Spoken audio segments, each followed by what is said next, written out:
शैलेशदियापात्रं दीभक्त्यादिगुणार्णवम् यतीन्द्रप्रवणं वन्दे रम्यजामातरमुनिं लक्ष्मीनाथसमारम्भां नाथयापनमध्यमाम् अस्मदाचार्यपर्यन्तां वन्दे गुरुपरम्परां यो नित्यमच्युतवदां कुजयुग्मरुग्म व्यामोगतस्तञ्चराणि तृणायमेने अस्मद्गुरोर्भगवतोऽस्य दियैकसिन्धोः रामानुजस्य चरणौ शरणं प्रपद्ये माता पिता युवतयगास्तनयाय भूतिः सर्वं यतेव नियमेन मथन्मयानाम् आद्यस्तनकुलपतेर्वकुलाभिरामं श्रीमत्तदङ्ग्रिकुलं प्रणमाहि मूर्धनः भूतं तरस्य मकदाप्रियभट्टनाथ श्रीभक्तिचारकुलशेखरयोगिवागान् भक्ताङ्ग्रेण परकालयतीन्द्रमिष्टान् श्रीमत्पराङ्कुशमुनिं प्रणतोऽस्मि नित्यम् முன்னைவனையகலமூங்கில் குடியமுதன் பொன்னங்கடக்கமரப் பொதிரண்டும் என்னுடைய சென்னிக்கனியாக தேற்றினேன் தென்குலத்தார்க்கு என்ன கடவுடையேன் யான் நயந்தரும் பேரின்பவெல்லாம் பழுதென்று நன்னினர்பால் செயந்தரங்கீர்த்தி ராமானுஜமுனி தாரிடமேல் உயர்ந்த குணத்தை திருவரங்கத் தமுதோங்கு மன்பாளியம்பம் கலித்திரை அந்தாதி ஓதி சிரிஞ்சமே இனியன்குறை நமக்கு எம்பெருமானார் திருநாமத்தால் முனிஜந்த நூற்றெட்டு சாவித்திரி என்னும் தென்குரலை கலிஜந்த செஞ்சொல் கலித்திரை அந்தாதி பாடித்தந்தான் புனிதன் திருவரங்கத் தமுதாகிய புண்ணியனே சொல்லின் தகு கொண்டு உனதடி போதிக்கு தொண்டு செய்யும் நல் அந்தரேத்தின் நாமமெல்லாம் எந்த நாவனுள்ளே அல்லம் பகலம் அமரும்படி நல்கு அரிசமயம் வெல்லம் பரம ராமானுஜா இது என் விண்ணப்பமே. இன்பம் தரு பெரிவீடு வந்தெய்திலன் எண்ணிறந்த துன்பம் தரு நிறையம் பலசூடிலன் தொல்லுலகில் மண்பல் உயிர்கட்கிறைவன் மாயன் என மொழிந்த அன்பன் ராமானுஜன் ஆண்டனே. ராமானுஜன் என்பது 108 பாத்திரங்களோடு கூடியது. ஆச்சரியமான பிரபந்தம். சர்மபர்வ நிட்டையை சொல்ல வந்த ஆச்சரியமான பந்தம். அந்த சர்மபர்வ நிட்டையிலும் 2 கிரந்தங்கள் பிரதானமாக நம்முடைய சம்பிரதாயத்தில் உள்ளது. ஒன்று கணியஞ்சிறுத்தாம்பு, மற்றொன்று ராமானுஜ நூற்றந்தாதி. அதில் ராமானுஜ நூற்றந்தாதிலே ராமானுஜனுடைய வைபவத்தை பற்றி பூர்ணமாக சொல்லக்கூடிய 108 பாசுரங்களாக அமைக்கப்பட்டது. சுவாமி திருவரங்கத்தவர் அமைத்தார் அந்த பாசுரங்களை. அதிலே நாம் 30வது பாசுரத்தை அனுபவித்துக் கொண்டிருக்கிறோம். இன்பம் தரு பெருவீடு வந்தெய்திலன் என்று சொல்லக்கூடிய பாசுரம். இந்த பாசுரத்திலே இதற்கு முன்னாடி பாசுரத்திலே ஏதோ கூட்டும் விதி என்று கூடுங்களோ தென்குருகை பிரான் பாட்டென்னும் வேத பசுந்தமிழ் தன்னை தன்பத்தி என்னும் வீட்டின் கண் வைத்த ராமானுஜன் புகழ்மையனந்தோர் ஈட்டங்கள் தன்னை என் ஆட்டங்கள் கண்டு இன்பமெய்திடவே கூட்டும் விதி என்று கூடுங்களோ ராமானுஜர் அருள் என்றுக்கு கிடைக்கும், பகவதாலோடு அவருடைய அடியாரோடு என்று சேருவேன் என்று பிரார்த்திக்கும்படியான ஒரு பாசனம் அமைக்கப்பட்டு இல்ல சேர்ந்துதான் இருக்கார், ஆனா அது சாஸ்வதமா இருக்க வேண்டுமே என்கிற நிலையை பிரார்த்திக்கிறார்னு அந்த பாசனத்தை நம்ம பார்த்தோம். அதற்கு மேற்கொண்டு இந்த பாசனத்திலே உடனே ராமானுஜருடைய அடியார்கள்லாம் என்ன பண்றா, ராமானுஜர் அடியார்கள் திருவரங்கத்தமுதார் கூடி கோட்டி இருக்குமோனோ அந்த கோட்டியெல்லாம் என்ன பண்றா, அமுதனாரே இனி ராமானுஜர் அடியார்கள் கூடுவது என்று கேட்டீரோனோ, அடுத்தது நீங்க என்ன கேட்க போறேன்னா ஸ்ரீவைகுண்டம் எனக்கு பிராபிக்க போறேன், என்னைக்கு உட்க போகிறேன், அதைத்தானே கேட்க போறேன் என்று என்கிறவ அங்க இருக்கக்கூடிய கோட்டியார்கினவர் அந்த கோட்டியாருக்கு சமாதானம் சொல்லும்படியான ஒரு தன்மையிலே அமைக்கப்பட்ட பாசுரம் தான் இன்பம் தரு பெருவீடு வந்தெய்தினன். அப்படின்னா இன்பத்தை கொடுக்கக்கூடிய ஸ்ரீவைகுண்டம் கிடைத்தால் என்ன, அதே போல எண்ணிறந்த துன்பம் தரு நிறையம் பல சூழிலன், நிறையம்னா நரகம், அந்த நிறையம் என்று சொல்ல நரகம் பல பல நரகங்கள், ஒரு நரகம் அல்ல 2 நரகம் அல்ல, பல பல நரகங்கள். அது அத்தனை வந்து சூழ்ந்தாலும் எனக்கு என்ன ஒரு கவலையும் இல்லை. ஏனென்றால் எனக்கு ராமானுஜர் அடியார்களோடு சம்பந்தம் ஏற்பட்டபடியாலே தொல்லுலகில் அன்பன் உயிர்கட்கிறைவன் மாயன் என மொழிந்த அன்பன் அனகன் ராமானுஜன் என்னை ஆண்டனே, அவர் என்னை ஆண்டு விட்டார். இதுதான் இது வந்து எதிர்காலத்துல சொல்றது இல்ல, இறந்த காலத்துல சொல்றது. இன்னைக்கும் நேற்றுக்கே ஆண்டுட்டார். என்னை ஆண்ட பிறகு இன்பம் தரு பெருவீடு வந்தெய்திலன் என் இறந்த துன்பம் தர் நிலையம் பல சூழன் தெரிவித்தார். இதுல மேலெழுந்த வாரியான அர்த்தத்தை நம்ம கடந்த காலட்சத்துல பார்த்தோம். அதுக்கு அடுத்தபடியாக மணவாளமாவுடைய அந்த அவதாரிகை, அதாவது வியாக்கியான அவதாரிகை, அதை நம்ம பார்த்துட்டோம். இப்ப பதபதார்த்தங்கள் பார்க்கணும். உங்களுக்கு ஒண்ணு தெரிவித்துக் கொள்கிற முதல்லயே, ஏன்னா இது நம்ம கோர்பியா வரலையே சுவாமி, கொஞ்சம் கொஞ்சம் அடி நடுல இடைவெளி வர்றதுபடியாலே எங்க விட்டு இருக்கோம், எங்க திரும்பி தொடங்குறோங்கிற சிரமம் ஏற்படுறது என்ற ஒரு கவலை இருக்கத்தான் செய்யறது. அடியனுக்கு அது இருக்கு. என்ன பண்ற, சில நிர்பந்தங்கள் வந்துடுறது அடியனுக்கு. அதனால சில நேரத்துல அதை நம்ம கண்டினியூ பண்ண முடியாம ஒரு சன்னிவேஷம் ஏற்பட்டு போடுது. இருக்கட்டும், இருந்தாலும் கூடுமானவரை சன்னிவேஷம் ஏற்படுத்துறதுக்குண்டான தன்மையை காத்துட்டே இருக்கலாம். இப்ப பதபதார்த்தம் இன்பம் தரு பெரிய வீடு வந்தேகன் மணவாளமாவுடைய ஆச்சரியமன். அதாவது பாசுரத்தின் முன்பாதியை பின்னாடி வைக்கணும், பின்பாடியை முன்னாடி வைக்கணும். முன்பாதியை பின்னாடி வைக்கணும், பின்பாதியை முன்பாடி வைக்கணும். அப்படின்னா தொல்லுலகில் மண்பல் உயிர் கற்கிறவன் மாயன் என முடிந்த அன்பன் நாராகன் ராமானுஜன் என்னை ஆண்ட பின்னே, இதான் முதல். இப்படி நம்ம வச்சுக்கணும். ஆனா பாசுரம் இன்பம் தரு பெரிய வீடுன்னு வந்து இது ரெண்டு பாசுரம் இருக்கு. அந்த பாசுரத்தை முதல்ல தொல்லுலகில் மண்பல் உயிர் கற்கிறவன் மாயன் என முடிந்த அன்பன் அனகன் ராமானுஜன் என்னை ஆண்ட பின்னே இன்பம் தரு பெருமீடு வந்தெய்தினன் என் இறந்த துன்பம் தரு நிறையம் பல சூடினன் நம்ம பிரிச்சுட்டோம்னா ஓரளவுக்கு அர்த்தம் நமக்கு என்ன புரியும் தெரிவித்தார். இது பதபதார்த்தம். அதுக்கு மேல ஆச்சரியமா தெரிவிக்கிறார். அவங்க இந்த இடத்துல பிரபாக ரூபேன ஓடுறதுன்னு தெரிவிக்கிறார். இன்பம் தரு பெருவீடு தொல்லுலகில் பிரபாக ரூபேன அப்படின்னா, பிரபாக ரூபேனா காவேரி ஓடுறது. காவேரி ஓடித்துன்னு வச்சுக்கணும், அந்த ஜலம் ஒரே ஜலமா வர்றது இல்லையே, ஜலம் மாறி மாறி மாறி வந்துட்டு இருக்கு. ஆனா மாறி மாறி வந்தாலும் அந்த காவேரின்னு தான் சொல்றேனே தவிர சுவாமி அந்த ஜலம் வேறு இந்த ஜலம் வேறு, அதனால இது காவேரி அது நர்மதா அது சிந்து அப்படின்னு சொல்றோம்னா கிடையாது. எல்லாமே காவேரி தான். ஆனா ஜலம் மாறுறது, அதைத்தான் பிரவாக ரூபேனு தெரிவிக்கிறார். அப்படிப்பட்ட பிரவாக ரூபேன ஒரு நதி ஜலம் ஓடினாலும் அந்த ஜலம் நடுவில் ஓடுவது கிடையாது. அதுல இருக்கக்கூடிய இந்த ஜலம் வேறு அந்த ஜலம் வேறு அந்த ஜலம் வேறுன்னு அதைத்தான் பிரபாக ரூபேனு தெரிவிக்கிறார் இல்லையா. அதே போல இப்ப பிரபஞ்சமான இந்த உலகம் ஒரே இடத்தில் இருப்பது கிடையாது. அப்படின்னா சுத்தின்றே இருக்கு, நல்லா சுத்தின்றே இருக்கு. சுத்தின்றே இருக்கு என்ன சுவாமி சுத்தின்னு இருக்குன்னா, இந்த கல்பத்தில் இருக்கிறா போல அடுத்த கல்பத்தில் இருக்காது. கல்பம்னா பிரம்மாவுடைய பகல் பொழுதுக்கு கல்பம்னு பேரு. அப்படின்னா 1000 சதுர்யுகங்கள் முடிஞ்சா ஒரு கல்பம் பேரு. இந்த கல்பத்தில் இருக்கிற போல அடுத்த கல்பத்துல இல்ல. அதே போல இந்த சிருஷ்டியில் இருக்குமா போல அடுத்த சிருஷ்டியில் இருக்குமான்னு இருக்காது. அதுவும் மாறுறதுன்னா ஆனா இருக்கு, அடுத்த சிருஷ்டியும் உண்டு. ஆனா அது எப்படி இருக்குன்னா இதே நிலையில இருக்கு, வேறு ஃபார்ம்ல மாறுறது. ஆனா இல்லைன்னு கிடையாது. ஏன்னா அச்சித்தாக இருந்தாலும் எல்லாமே உண்டு. நல்லா புரிஞ்சுக்கணும். அச்சித்து அழிஞ்சிடும். புரியறதுக்காக ஒண்ணு சொல்றேன். ஒரு புடவை இருக்கு, அந்த புடவை கொளுத்தியாச்சு. இப்ப புடவை இருக்கா இல்லையா? இல்லை, புடவை இல்லை. அப்ப புடவை என்கிற வஸ்துவே இல்லை, பொருளே இல்லை அப்படின்னு சொல்றது. ஆனா அந்த பொருள் வேற ரூபத்துக்கு போயிட்டு சுவாமி, எரிஞ்சே போயிடுத்து வேற ரூபமே இல்லையே சுவாமினா. அது வேற ரூபம் என்ன? அது ஒரு இதுவா பறந்துட்டோம், மேல ஆவியா போயிடுத்தோம், அந்த ரூபத்துக்கு போயிருக்கு. எந்த வஸ்துவுமே இல்லாமல் இருக்கவே இருக்காது. அது என்னன்னா புரிஞ்சுக்கோ, எல்லா வஸ்துக்களும் உண்டு. ஆனா மாறுபாட்டுக்கு உட்பட்டு இருக்கும், மாறுபாட்டுக்கு உட்பட்டு இருக்கும். அதான் இங்க தெரிவிக்கிறாரு. பிரவாக ரூபேரு நித்தியம். எதுவா இருந்தாலும் ஒரே நிலையில இருக்காது. ஒண்ணு நம்ம சரீரமே எடுத்துக்கணும். நேற்றுக்கு இருந்த சரீரமா தானா இல்ல சுவாமி, நீரேஜன சுவாமி மாறி இருக்கு. நேற்றுக்கு இருந்த நிலை வேறு, இன்னைக்கு இருக்கிற நிலை வேறு. எல்லாமே அது மாறுபாடு. என்ன அச்சித்துன்னு சொன்னாலே நம்ம என்ன நினைப்போம்? அச்சித்தன்னா அறிவற்ற தன்மை, அது சாஸ்வதம் கிடையாது, நிரந்தரம் கிடையாது, அது அழிஞ்சுட்டே இருக்குன்னு நினைக்கணும். அழிவு கிடையாது. அச்சித்தனால அழிவு கிடையாது, சித்து அழிவு கிடையாதுன்னு நல்லா சொல்லுவோம். ஏன்னா ஆத்மா அழிவு உண்டா?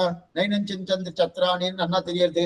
கண்ணனை கீதையில சொல்றான், ஆத்மாவை அழிக்க முடியாது, கொளுத்த முடியாது, உணர்த்த முடியாது, துவைக்க முடியாது, எரிக்க முடியாது, என்னன்னோ சொல்லிட்டு இருக்காரு. இருந்தாலும் எத்தியம் வர முடியாது, ஆத்மா நித்தியம்னு சரியாது. அதே போல ஆத்மாக்களை போல அச்சித்து நித்தியமானா நித்தியம். ஆனா அந்த நித்தியத்தோடு ஒண்ணு சேர்க்கணும், பிரவாக ரூபேன நித்தியம். மாறுபட்டு கொண்டே இருக்கும். ஒண்ணு வேண்டாம். ஒரு குடம் இருக்கு, அந்த குடம் இருக்கணும், அந்த குடத்தில் இருக்கக்கூடிய தன்மையை உடைச்சிட்டேன். அடுத்த நிலை என்ன இருந்தது, அது மடக்காகுது, மடக்கு சரக்கு இது ஆயிடுது. அதையும் நல்லா உத்தரவு பண்ணு, சூர்ணம் பண்ணு, பொடி வச்சுட்டு அப்ப திரும்பி மண்ணாயிடுதணும். அப்ப குடமான தன்மையிலிருந்து மாறி மண்ணான தன்மைக்கு வந்திருக்கு. அப்ப மாறுதல் ஏற்பட்டுக்கே தவிர அந்த வஸ்துவே கிடையாதுன்றது கிடையாது. அதுதான் முக்கியம். அதைத்தான் இங்க தெரியும். அபிகாராய சிந்தாய நித்யாய பரமாத்மனே சதேக ரூப ரூபாய விஷ்ணவே சர்வதிஷ்டுமே தெரிவிக்கிறாரே, அதுதான் இங்க தெரிவிக்கிறாரா. ஆக இது பிரபாக ரூபே நித்தியமான அச்சித்த உலகம். ஆக இதுக்கு இது போல விளக்கு எரிஞ்சின்னு இருக்கு. விளக்கு எரிஞ்சின்னு இருக்கச்சே அந்த விளக்கு திரி எரியணும், அந்த நெருப்பு இருக்கு. ஒரே நெருப்பானா கிடையாது. எண்ணெயும் தீர்ந்துட்டே இருக்கு, திரியும் தீர்ந்துட்டே இருக்கு. அப்ப திரி தீய எண்ணெய் தீய ஒரே நெருப்பானா அது ஒரே நெருப்பு கிடையாது. இதைத்தான் ஸ்ரீபாஷத்துல சுவாமி எடுக்கிறார். பிரத்யக்ஷத்தை அனுமானத்தால அடிக்கலாம், அனுமானத்தால பிரத்யக்ஷத்தை பாதிக்கலாம். அப்ப நான் பிரத்யக்ஷமா ஒண்ணு காமிக்கிறோமோ அது அனுமானத்தால இல்லைன்னு சொல்லலாம், அனுமானத்தை பிரத்யக்ஷத்தமா இல்லைன்னு சொல்லலாம். எப்படி சாமி சொல்ல முடியும்? இப்ப திரி எரிஞ்சின்னு இருக்கணும், திரி எரிஞ்சுட்டே இருக்கச்சே நம்முடைய கண் கொண்டு பார்க்கும்போது ஒரே நெருப்பு தான் நமக்கு தோன்றது. ஆனா ஒரு நெருப்பு கிடையாது. ஒரே நெருப்பா இருந்தா திரி குறையப்படாது, எண்ணெயும் குறையப்படாது. எப்ப எண்ணெய் குறையறதோ திரியும் குறையறதோ அனுமான. ஆனா நம் கண்ணுக்கு தெரியல, ஒரே நெருப்பு அல்ல, வெவ்வேறு நெருப்பு. அது இந்த நெருப்பு அதை விட்டுட்டு அந்த நெருப்பு அதை விட்டுட்டு இந்த மாதிரி மாறி மாறி போயிட்டே இருக்கு. அதனால திரி குறையிறது. ஆனா அதை நம்ம கண்ணு அது கிரகிக்கக்கூடிய சக்தி இருக்கான்னா கிடையாது. அந்த சக்தி இல்லாதபடியால நமக்கு ஒரே நெருப்புன்னு தெரியாது. ஆனா அது எப்படி தெரிஞ்சுக்கிறோம்? அனுமானத்தால தெரிஞ்சுக்கிறோம். அனுமானத்தால ஒரு நெருப்பு கிடையாது அப்படின்னு சொல்றோம்னோ, அது அனுமானத்தால பிரத்யட்சத்தை அடிச்சிடலாம். ஆனா பிரத்யட்சமா ஒரே நெருப்பு சொல்றோம். அதே போல அனுமானத்தையும் பிரத்யட்சத்தால அடிக்கலாம். ஒண்ணு அனுமானம் பண்ண, ஆகாசத்தாமரை மணக்கிறதுன்னு அனுமானம் பண்ணேன். என்ன சுவாமி, எப்படி சுவாமி மணக்கணும்னா, தாமரை நிலத்தாமரை மணக்கிறதுனும், கிணத்துல ஏதாவது குளத்துல இருக்கக்கூடிய தாமரை மணக்கிறதுனும் நல்ல வாசனையா இருக்கணும். அதே போல ஆகாசத்தாமரை மணக்கிறது நல்லா இருக்கு. பட்சம் ஏது சாத்தியமும் சரியா இருக்கு. ஆனா பிரத்யட்சத்துல ஆகாச தாமரையே கிடையாது. அப்ப அனுமானத்தால ஒன்றை ஸ்தாபிக்க போனால் பிரத்யட்சத்தால பாதிக்கலாம், பிரத்யட்சத்தாலே ஒன்றை ஸ்தாபிக்க போனால் அனுமானத்தாலே பாதிக்கலாம். ஆனால் அனுமானத்தாலும் பிரத்யட்சத்தாலும் பாதிக்க முடியாத பொருள் எதுன்னா, வஸ்து எதுன்னா, உலன் சுடர்மிகு சுருதியில் இவையுண்ட சுரனே. சுடர்மிகு சுருதின்னு தெரிவிக்கிறார். அப்ப சப்த பிரமாணம் என்று சொல்லக்கூடிய சாஸ்திரம் தான் பிரத்யட்சத்தாலேயோ அனுமானத்தாலோ பாதிக்கப்படவே படாது அப்படின்னு தெரிவிக்கிறார். இதைத்தான் உடல் மிசை உயிரென கரந்தெங்கன் பரந்துடன் சுடர்மிகு சுருதின்னு தெரிவித்தார். சுருதின்னு சொன்னாலே போறோம். ஏன் சுடர்மிகு சுருதின்னு தெரிவிக்கிறேன்னா, அனுமானத்தாலும் பாதிக்கப்படாது, அதே போல பிரத்யட்சத்தாலும் பாதிக்கப்படாது. அதனால்தான் சுடர்மிகு சுருதின்னு தெரிவித்தார். ஆக அக்னி எரியறது, அதே போல எப்படி பிரபாகரூபமே எரியதோனோ அதே போல தொல்லுலகில் மண்பல் உயிர் கற்கிறவன். தொல்லுலகன்னு இப்ப எதுக்காக இதை எடுத்திருக்கோம்னா, தொல்லுலகு அப்படின்னா எப்போதும் இருக்கும் ஜெகத்து, அதாவது நிச்சயமா இருக்கும்.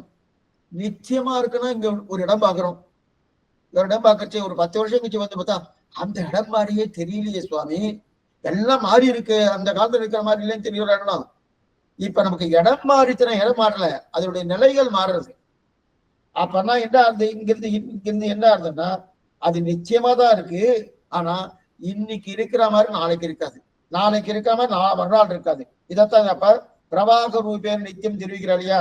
ஆனா இது எதுக்கு? அச்சித்துக்கு. அப்பன்னா என்னது?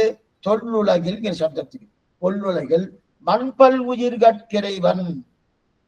மண்பல் உயிர் நித்தியமான சமூகம்.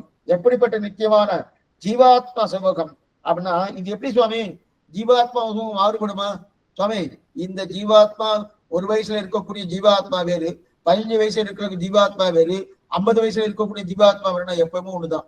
அது மட்டுமல்ல, எந்த வஸ்துல ஜீவன் அது சித்தாகட்டம் அச்சித்தாகட்டம், அதே போல ஸ்தாவரம் ஜங்கமம் விலங்குகள் பிராணிகள் எந்த வகையா இருந்தாலும் ஜீவாத்மா ஒண்ணுதான்.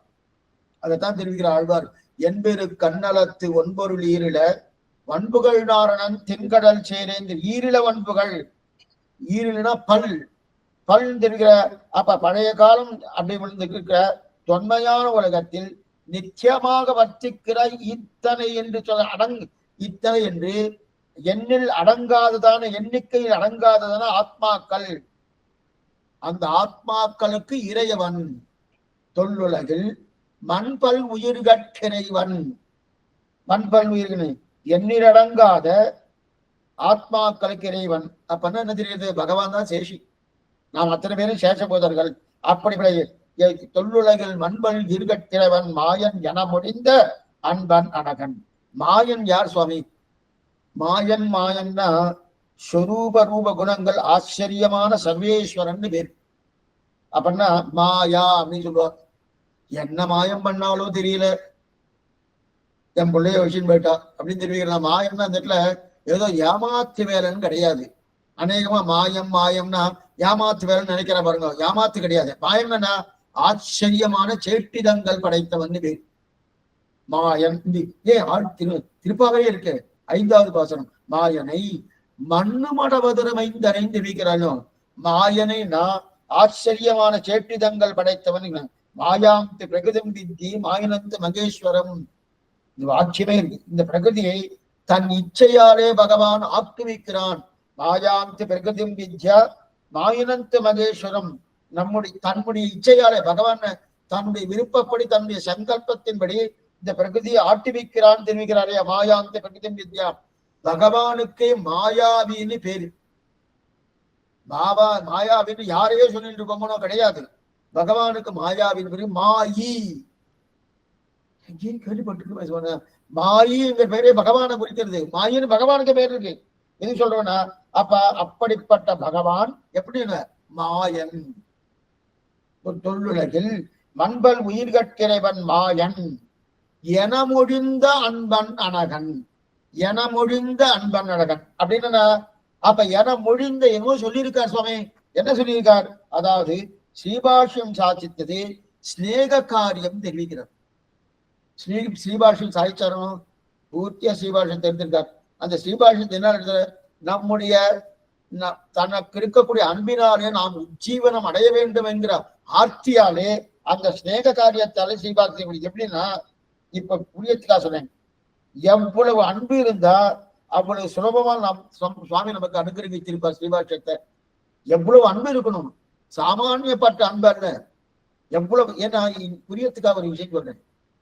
என்னைக்குமே நாம ஒரு விஷயத்தை தெரிஞ்சுக்கணும்னா ஆச்சாரியன் கொடுக்கிறாருன்னா அவர் கொடுக்கறதுனால அவருக்கு ஒரு பிரயோஜனம் இல்லை.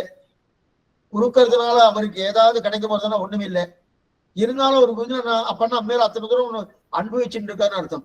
அதே போல ராமானுஜர் எத்தனை அன்பு இருந்தா அந்த ஸ்ரீபாஷ்யத்தை நமக்கு சுலபமா கொடுத்திருப்பார். ஏன்னா பிரம்மசூத்திரம் என்பது சாமானியம் அல்ல. பிரம்மசூத்திரம் தான் சாஸ்திர வாக்கியத்தினுடைய திரண்ட கருத்து. சாஸ்திரம் என்ன சொல்றதுன்னு வியாச பகவான் பிரம்மசூத்திரத்தை நமக்கு அனுகிரகித்திருக்காரு. அப்படி இருக்கச்சே அந்த சாஸ்திர வாக்கியனுடைய திரண்ட கருத்தை சொல்லணும்னா சுவாமி கங்கர், திரமிடர், குகதேவர் இவரெல்லாம் ஒவ்வொன்னு கொண்டாடி போயிடுவா. அதுக்கு மேல போதாயன விருத்தி கிரந்தம் அதுலயும் நல்லா கொண்டாடினா புரியறதுன்னா ஒண்ணுமே புரியலையே, எத்தனை புரியலையே. புரியாதபடியால நமக்கு புரியும்படியாகும்.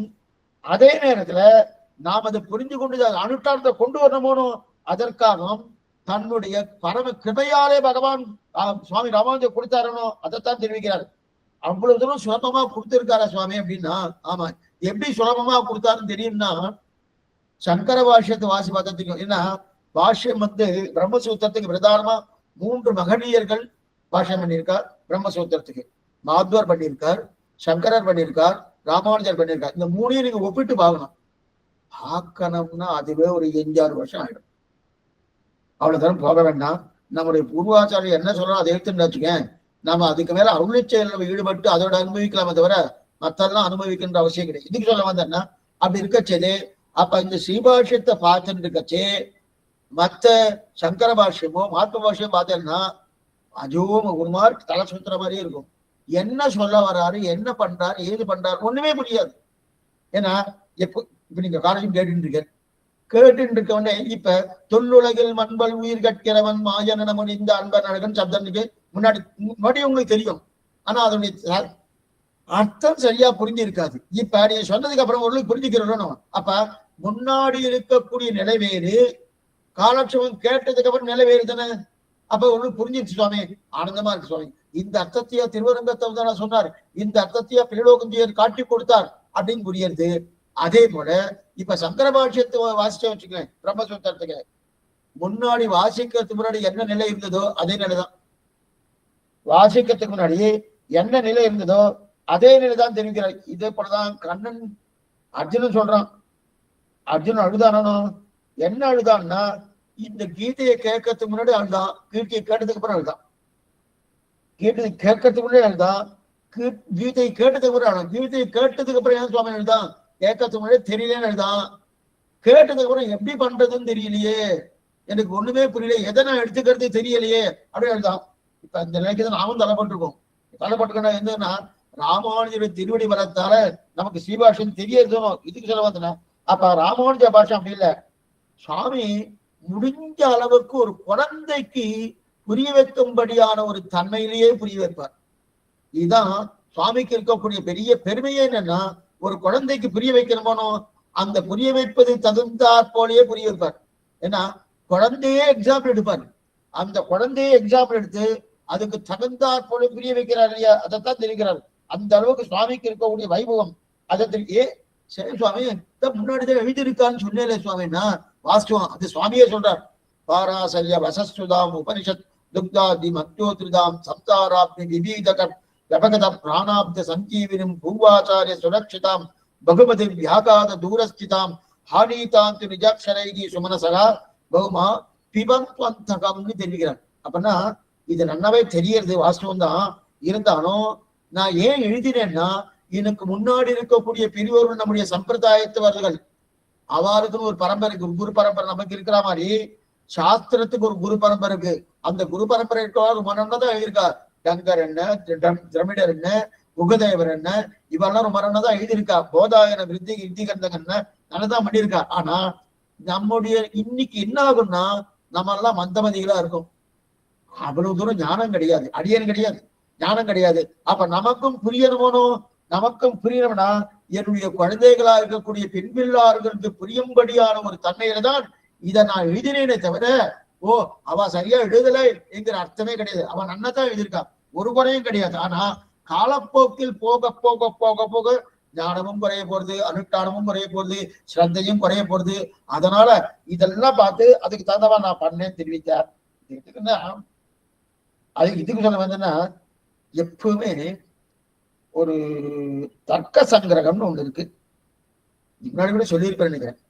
இந்த தர்க்க சங்கிரகம் இல்லையா, தர்க்க வாதம்னு இருக்கு, தர்க்கம்னு ஒண்ணு இருக்கு. இந்த சாஸ்திரத்தை தர்க்கம், நியாயம், மீமாம்சா இதெல்லாம் அதை தெரிஞ்சுட்டோம் வச்சுக்க, அநேகமா பேச்ச குறைச்சிடலாம், செயல்பாடு அதிகமா இருக்கும்.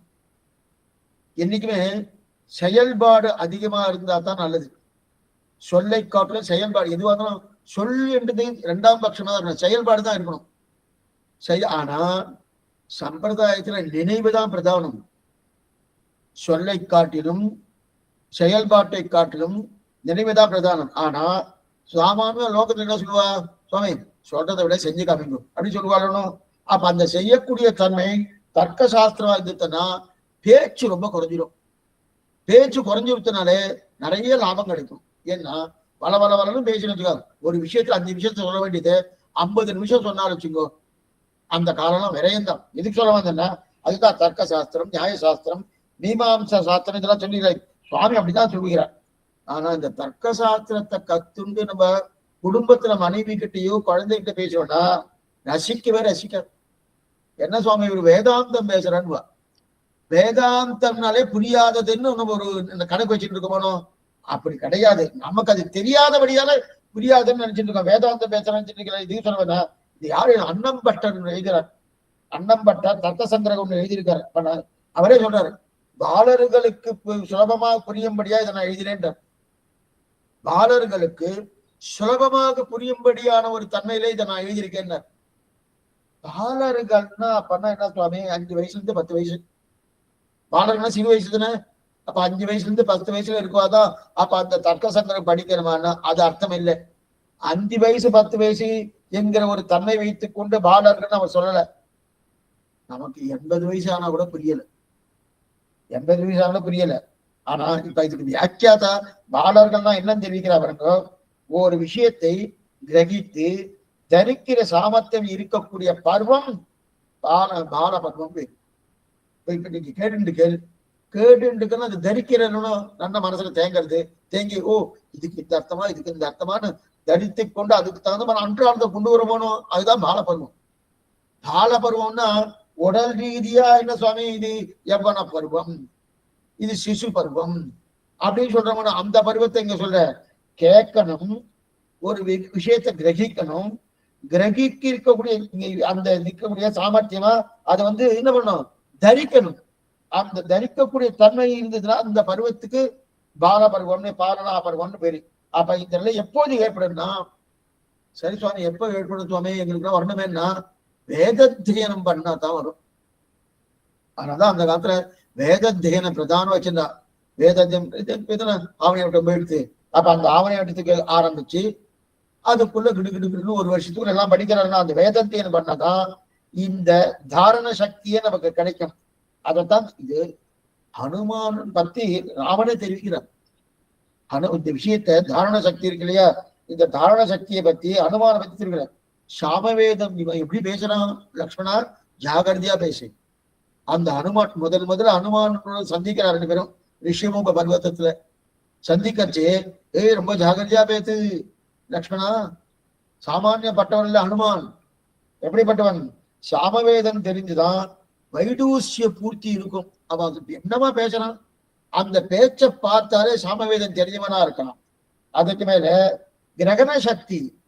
கிரகண சக்தினா ஒரு விஷயத்தை சொன்ன உடனே அதை மனசுல நன்னா ஊன்றி பதிய வைத்துக் கொண்டு அதற்கு உண்டான தன்மையோடு அனுஷ்டானத்தை கொண்டு வருமானோ, அனுஷ்டானத்தை கொண்டு வரலனாலும் பரவாயில்ல, அதை மனசுல நன்னா தங்க வச்சுக்கிறவனோ. நிற்கப்பாடி என் நெஞ்சுள் நிறுத்தினான் நிற்க வேதியர் வேதத்தின் உட்பொருள் நிற்கப்பாடி என் நெஞ்சுள் நிறுத்தினான் தெரிவிக்கிறானையா. அதான் கிரகண சக்தி. கிரகண சக்தி வேணா யஜுர்வேதம் தெரிஞ்சாதான் கிரகண சக்தியே வருது. ஆக சாமவேதம் செஞ்சா வைடூசிய பூர்த்தி ஏற்படுறது. அதே கிரகண சக்தி ஞாபக சக்தி பூர்ணமா இருக்கணும்னா யஜுர்வேதம் தெரிஞ்சா. அதே போல வினயம் இருக்கணும். யார பார்த்தாலும் அப்படி அகமேவ பரந்தத்துவ மாதிரி அப்படி தலையை நிமிர்ந்துட்டு அகங்காரம் அமகாரத்தோட இருக்கப்படாது. வினயம் வினய ஆஞ்சநேயர் கேள்விப்பட்டிருக்கணும். வினயர் கூணி குறுகணும். நீசனேன் நிறவொன்று விலேன் அப்படின்னு கூணி ஸ்ரீ வைஷ்ணவாருக்கு நைச்சான சந்தானம் பாவிப்பது ரொம்ப முக்கியம். அந்த வினயம் இருக்குமானோ, அந்த வினயம் எப்படி சுவாமி வரும், ரிக்வேதம் தெரிஞ்சாதான் வினயமே வரும். ஆக சாமவேதம் தெரிந்தால் வைடூசிய பூர்த்தி, யஜுர்வேதம் தெரிந்தால் கிரகண சக்தி ஞாபக சக்தி, அதற்கு மேல ரிக்வேதம் தெரிஞ்சா வினயம் ஏற்படுமானோ. இந்த வினயத்தோடு பேசணுமானோ, அப்ப வினயத்தோடு பேசணும், வைடூசியத்தோடு பேசணும். என்ன பேசுகிறோம் என்ற மனசை மறக்காம பேசணும். அதான் ரொம்ப முக்கியம். மனசை வந்துட்டு இன்னைக்கு ஒரு செய்தி நாளுக்கு ஒரு செய்தி அரசியல்வாதெல்லாம் பண்றாளா அந்த மாதிரிலாம் கிடையாது. மறக்காம இது பெரிய கட்டமான வேலை, சாமானிய வேலை இல்ல, கட்டமான வேலை. ஏன்னா நேர்த்திக்கு பேசுறது நேர்த்தியோட போச்சு சுவாமி. நம்ம சம்பிரதாயத்தில் தான் பேச்சிட்டே பேசும் ஏக கண்டர்கள் தெரிவிக்கிறார். அது மட்டும் இல்ல, நம்முடைய சம்பிரதாயத்தில் இருக்கக்கூடிய காலட்சேபாதிகாரிகள் எந்த சப்ஜெக்ட் எடுத்தாலும் சரி, சம்பிரதாயத்தின் தாத்பரியம் என்னவோ அதை மாற்றவே மாட்டோம். அதை மாத்தாம சுவாமி அந்த சப்ஜெக்ட்ல அந்த மாதிரி சொல்லியிருக்கு, இந்த சப்ஜெக்ட் இதை மாத்திக்கணும் அப்படின்னு ஒரு நிலை உண்டனா கிடையவே கிடையாது. இதுக்குன்னா நேத்திக்கு சொன்னது நேத்தியோடு போயிடுச்சு அப்படின்னு சொல்லியாச்சுன்னா இப்படி வார்த்தையே பிரயோஜனம் இல்லாம போயிடும். அந்த நிலையில தான் ஆச்சாரங்கள்னா ஸ்திரமா நிற்கக்கூடிய ஒரு தன்மை. ஆக தொல்லுலகில் மண்பல் உயிர் கற்கிறவன் மாயம் என முடிந்த அன்பன் அனகன். அன்பு அன்பன், அன்பு அன்பை உடையவன் அன்பன். அப்பனா இவருக்கு அன்புன்னு என்னன்னா பாலர்களுக்காக சொல்லிக் கொடுத்தாரியா, இதான் முக்கியம். ராமானுஜருக்கு அன்பு என்ன சொல் இந்த இடத்துல தொல்லுலகில் மண்பல் உயிர் கற்கிறவன் மாயன் என முடிந்த ஏதோ சொல்லியிருக்கார். நமக்கு என்ன சொன்னார், அதான் ஸ்ரீபாஷ்ய கிரந்தத்தை சொன்னார்னு தெரிவிக்கிறார். மேல பார்க்க போறோம். அப்படி இருக்கச்சு அது எப்படி சொன்னார், அன்போடு சொன்னார். சொல்லும் போது பாலர்களுக்காகவும் சொல்லிக் கொடுத்தார். பாலர்கள்னா இப்ப நம்ம பார்த்தோம் யாரு, கிரகண சக்தி எந்த எந்த பருவத்துல ஏற்படுதோ அவளுக்கு பாலர்னு பேரு. அப்ப நமக்கு புரியும்படியாக ஒரு குழந்தைக்கு சொல்லும்படியான ஒரு தன்மையிலே எப்படி கொடுத்தாரு, ஸ்நேகத்தோடு உபதேசித்தார். ஸ்நேகத்தோடு என்ன ஸ்நேகம்னா, சொல்லிட்டு இருக்க சுவாமி என்ன சொல்லி துவைக்க வேண்டியது உனக்கு புரியல தான் நான் சொல்றேன். இதைத்தான் மதுரகவியவர் தெரிவிக்கிறார். பயனன்னாகிலும் பாங்கல்லராகிலும் செயல் நன்னாக திருத்தி பணி கொள்வார். ஒரு பிரயோஜனம் இல்லை எனக்கு சொல்றதுனால. ஆனா ஆழ்வார் உபதேசம் பண்ணாரணும். அதே போல இங்க ரொம்ப ஸ்நேகம், எம்பெருமான அன்பை காட்டுறார். ஸ்நேகத்தோடு உபயோகம்னா அந்த ஸ்நேகத்தோடு உபதேசம் பண்ணார். வேறு ஏதாவது பிரயோஜனம் இருக்கா சுவாமி, வேற ஏதாவது பிரயோஜனம் இருப்பார் என்று யாராவது கிளப்பினாய் நீ சமாதானத்தை பண்ணுங்க. வேற ஏதாவது பிரயோஜனம் இருக்க? ஒரு பிரயோஜனம் கிடையாது. காலன் புரியுதுக்கா, எம்பெருமான் நமக்கு உபதேசம் பண்ணார். உபதேசம் பண்ணாதனால ஏதாவது பிரயோஜனம், அன்பை தவிர மற்ற எதையும் எதிர்பார்க்காத ராமானுஜர் இதுதான் முக்கியம். அன்பு மட்டும்தான் எதிர்பார்க்கிறார், மற்ற எதையுமே எதிர்பார்க்காது. அது அன்பன் அனகன். அன்பன் அனகன். அனகன் எக்ஸலண்டான சப்தங்கள். தமிழ் இதுல தான் நம்ம கலந்துக்கணும். அனகன் கிடையாது. அகம்னா பாவம், அனகம் பாவம் இல்லாதவன், பாவ சம்பந்தம் இன்றைக்கு அப்படின்னா எந்த விதமான பாவம் அப்படின்னா, அதாவது எது பாவம்னா, சாமி இவாளுக்கு உபதேசம் பண்றேன் நாளைக்கு தான் கிடைக்குமா, இவாளுக்கு உபதேசம் பண்றேன் என்னதான் போடுவாளா, இவாளுக்கு உபதேசம் பண்ணிட்டு இருக்கேன் என்னதான் பூஜிப்பாளா, என்னதான் செவிப்பாளா, இந்த மூணுமே கிடையாது. கியாதி லாப பூஜை. கியாதி லாப பூஜைக்காகல வேணா இது பண்ணா பகவானுக்கு இந்த மாதிரி அவருடைய அடியார்களுக்கு விட்டல்னு பேரு. நான் ஒன்றை எதிர்பார்த்து பண்ணினாலோ, எனக்கு பெருமை கிடைக்கும்னு பண்ணினாலோ, அல்லது என்னை எல்லாரும் பூஜிப்பார்கள் என்று பண்ணினாலோ அதுக்கு பகவானுடைய அடியாரன் விற்கிறேன்னு அர்த்தம். அது கிடையாது. அதுக்கு என்ன பேரு? அகம்னு பேரு. அனகம். அன்பன் அனகன். அனகம்னா அகம் இல்லாதவர் அனகன். அகம் இல்ல அவனா. இது ஸ்ரீமத் பாகவதத்தை சுக்கராச்சாரிய கடத்த கொஞ்சம் ஒரு 2 மாசத்துக்கு முன்னாடி பார்த்துருக்கோம். பாகவதத்துல சுக்கராச்சாரியர் தெரிவிக்கிறார். என்ன தெரிவிக்கிறார்னா, பாகவதம் ஆரம்பிக்கும் போது யார் யார் பாகவதம் சொல்லணும் அப்படின்னு பெரிய பட்டியலை ஏற்றிருக்கார். அப்படின்னு பிரிக்கிறார். யார் யார் பாகவதம் சொல்லலாம், யார் யார் பாகவதம் உபதேசிக்கலாம், யார் யார் பாகவதம் கேட்கலாம்னு தெரிவிக்கிறார். பட்டியலே விட முடியாது. ஏன்னா எல்லாருமே சொல்ல முடியாது பாகவதத்தை. என்ன பார்த்துக்கோ, பாகவதம் சொல்றவன் எல்லாருமே சொல்ல முடியாது. மேலும் ஏன்னா அதுக்கு திட்டாந்தம் சொல்லணுமா, ஏதாவது காலட்சம் பண்ணிருந்தா அதுக்கு எடுத்துக்காட்டு சொல்லி சொல்லணும். அது மட்டும் இல்ல, புரிய வைக்கிறதுக்காக நிறைய உதாரணம் சொல்லணும். இந்த மாதிரி காலட்சேப அதிகாரி இருக்கணுமா. அப்ப அப்படிப்பட்ட அதிகாரியா இருக்கணும், புரிய வைக்கிறவனா இருக்கணும். அது மட்டும் இல்ல, என்னைக்கு சுவாமி பாகவதம் சொல்லணும்னாலாம் சவரம் பண்ணிக்கணும். இந்த சவரம் பண்ணிக்கிறது என்னைக்கு பண்ணணும், எப்படி பண்ணணும், எத்தனை தடவை பண்ணணும், எத்தனை தடவை, அது மட்டும் இந்த கிரந்தத்தை பிரதட்சணம் பண்ணணும். பாகவத புத்தகத்தை வச்சுட்டு பிரதட்சணம் பண்ணணுமா. அந்த எத்தனை தடவை பிரதட்சணம் பண்ணணும், யாராருக்கு நம்ம பண்ணுவோம், அவெல்லாம் கூப்பிடணுமா. அவளும் வாங்க வாங்க பாரதம் சொல்ல போறேன் கேளுங்கன்னு அவளுக்கு மனுஷா மூலமா அழைப்பு கொடுக்கலாம், கடிதம் மூலமா அழைப்பு கொடுக்கலாம். அந்த அழைப்பு கொடுத்து, அது மட்டும் இல்ல, இந்த பாகவத கிளம்ப ஆரம்பிச்சே இந்த மாதிரி இந்த நெட்டையோடு ஆச்சாரத்தோடு ஆரம்பிக்கணும்னு சுக்கராச்சாரிய தெரிவிக்கிறாரியா. இதெல்லாம் சொல்லி கூப்பிடணும். அது மட்டும் இல்ல, முக்கியமான சொல்றாரு கியாதி லாப பூஜை. கியாதி லாப இந்த பாகவத கதை என்பது வெற்பதற்காக அல்ல, அடியார்கள் அர்த்தத்தை கொடுத்தோம் என்பதற்காக சொன்னமே தவிர மற்றது கிடையாது தெரிவிக்கிறாரு. இதுதான் ஸ்ரீவச்சன பூஷணத்தில் சுவாமி இளலோகாச்சார் தெரிவிக்கிறார். ஸ்ரீவச்சன சரி சுவாமி, உபதேசம் பண்றாரு, எதுக்காக உபதேசம் பண்றாரு? நிறைய இடத்துல காலட்சேபம் கேட்கிறோம், புஸ்தகம் நடைபெறுகிறோம். ஏன் எதுக்காக? இல்ல சுவாமி உஜ்ஜீவனத்துக்காக பண்றோம், வாஸ்தவம் தான். ஆனா சில பேர் என்ன சொல்றான், இல்ல சுவாமி இவன் தனியா இருக்கான், இவன் தனியா இருந்தா பாகவானோட சம்பந்தம் இருக்கணும், அந்த தனிமையை தீர்த்து கொள்வதற்காக என்ன பண்றான், இவன் பகவான ஆராதனை பண்றான் அப்படின்னு சொல்லலாமா? அல்லது பகவான் தனியா இருக்கார், ஏகாக்கின் அரமேத சாஸ்திரமே சொல்றது, சீவை கொடுத்து அவன் தனியா இருக்கானா. சுவாமி எத்தனை நித்தியசூரிகள் இருக்கா, எத்தனை முக்தாத்மார்கள்னா அத்தனை பேர் இருந்து இல்லாத சமம் சொல்லிக்கிறார். நாம போய் சேர்ந்தாத்தான் வந்துட்டா அப்ப இவாளோட கோட்டியோடு இருக்கேன் அப்படின்னு தெரிவிக்கிறாள். இது இங்க இருக்க லக்ஷ்மணனோடு கூட இருக்க செய்தே அப்பவே தெரிவிக்கிறான், நான் பரதனோடு என்னைக்கு சேருவனோ எங்க தம்பிகளோடு என்னைக்கு சேரணும். தம்பி பக்கத்துல இருந்து இந்த வார்த்தை சொல்றானா, லக்ஷ்மணனோடு பரதனோடு சேர்ந்தாத்தான் வாழ்க்கைன்னு தெரிவிக்கிறார் இல்லையா. அதே போல நம்மோடு சேர்ந்தாதான், சேரலன்னா ஏகாக்கினா ரமேதா, தான் தனியா இருக்கன்னு தெரிவிக்கிறானோ, அப்ப அந்த தனியை தீர்க்கத்துக்காக அதுவும் கிடையாது. நம்முடைய தனிமையை தீர்ப்பதற்காக அல்ல, பகவானுடைய தன்மையை தீர்ப்பதற்காக அல்ல. அப்படின்னா பகவான் எதுக்கு சுவாமி அப்படின்னா, மங்களாசாசனத்துக்கு ஆள் சேர்ப்பதற்கு ஒரே பிரயோஜனம் இதுதான். நம்ம காலட்சேபம் கேட்கிறோம், சன்னதிக்கு போறோம், பெருமாளை சேவிக்கிறோம். அதான் எதுக்கு சுவாமின்னா, மங்களாசாசனம் சூழ்ந்திருந்தேத்துவர் பல்லாண்டு திருப்பலான் பார்த்துட்டு இருக்கோம், சாயங்காலோட பார்க்க போறோம். சூழ்ந்திருந்தேத்துவர் பல்லாண்டு என்ற பவித்திரனை பரமேட்டியை சார்ந்தவென்னும் வில்லாண்டாம் தன்னை வில்லுபுத்தூர் விட்டு சித்தன் விரும்பிய சொல் நல்லாண்டென்று நவீந்துரைப்பா நமோ நாராயண ஆயவென்று பல்லாண்டும் பரமாத்தனை சூழ்ந்திருந்தேத்துவர் பல்லாண்டு இல்லையா.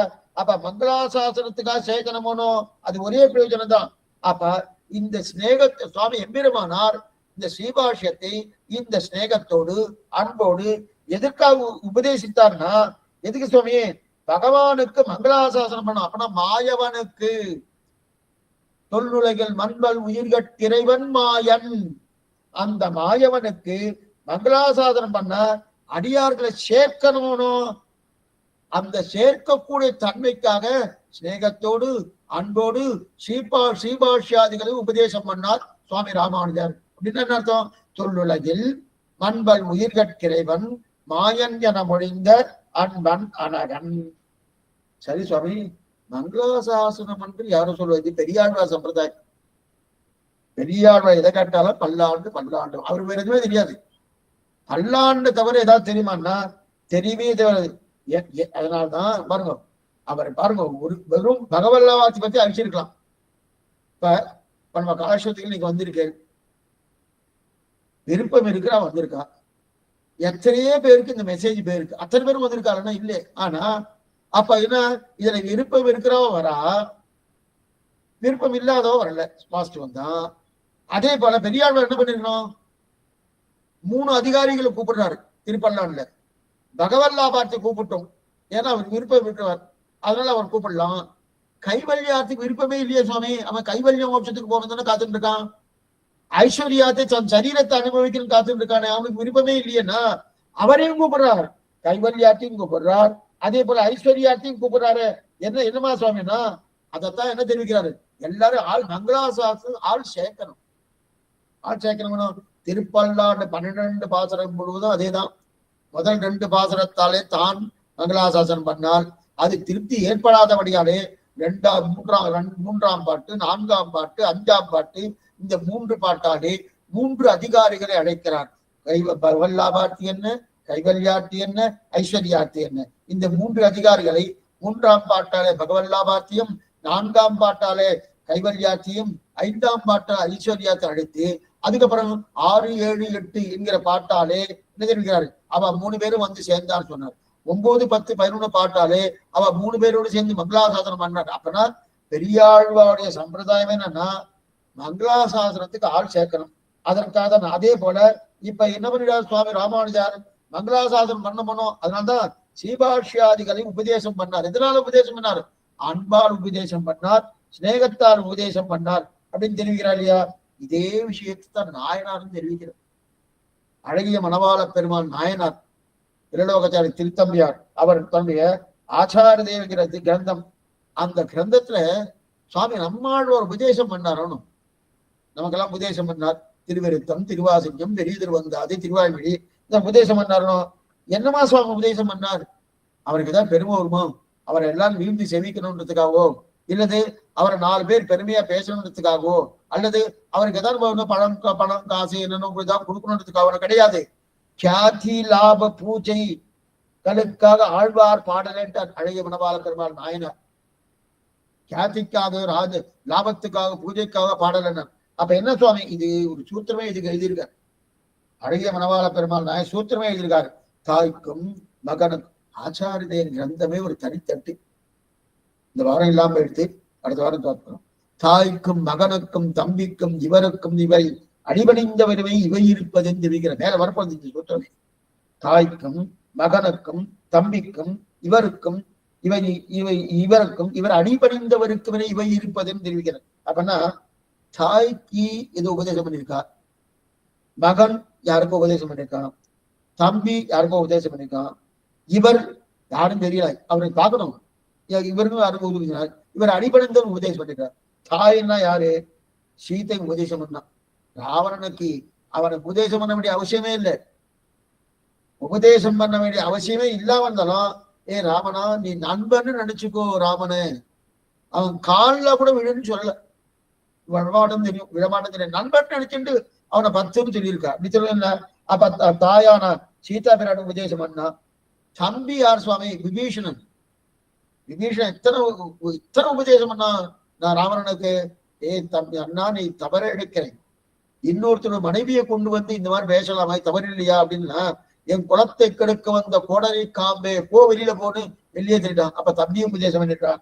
அதுக்கப்புறமா மகன், தாய்க்கும் மகனுக்கும் தம்பிக்கும். மகன் யார் சுவாமி? மகன் பிரகலாதன்.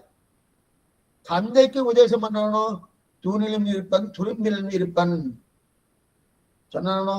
எங்குமுலன் கண்ணன் என்ற மகனை காய்ந்து இங்கு இல்லையா என்று இரணியன் துன்புடைத்த அங்கு அப்பொழுதே அவன் மீய தோன்றியின் சிங்கப்பிராம் பெருமை. எங்குமுலன் கண்ணன் தெரியவரணும். அப்ப அந்த உபதேசம் மகனான பிரகலாதம் உபதேசம் பண்ணான். இவருக்கும் இவருக்குன்றது நம்மாழ்வார் உபதேசம் பண்ணாரா? சொன்னால் விரோதம் இது ஆவிலும் சொல்லுவன் கேள்வினோ, கேளுங்கோ. நீங்க என்ன விரோதமா பார்த்தானா அவங்க சொல்லாம விட மாட்டேன். என் ஆவில் என்கவை யான் ஒருவருக்கும் கொடுக்கலைங்கிற. அப்ப நம்மாழ்வார் இவரை அடிபணிந்தவருக்கு வினை இவை இருப்பது. இவரை அடிபணிந்தவர் யாரு? மாறன் அடிபணிந்தான் சுவாமி ராமானுஜர். இவ 5 பேருக்கு தான் உபதேசத்துக்கு உண்டான யோக்கியத்தையும் இருக்குன்ட்டா. அப்ப நம்மளாம் என்ன சுவாமி? ஒண்ணும் கிடையாது. ஏன்னா அந்த பேசலமே தவிர அந்த எண்ணம் பரிபூர்ணமா மனசுல இருக்கான்னா இல்லையே. அப்ப தாய்க்குண்டு, மகனுக்குண்டு, தம்பிக்குண்டு, இவருக்குண்டு, இவர் என்று சொல்லக்கூடிய நம்மாழ்வார்க்குண்டு, அந்த நம்மாழ்வாரை அடிபணிந்த மாறன் அடிபணிந்தவரான சுவாமி ராமானுஜர் குண்டும் தெரிவிக்கிறார் இல்லையா?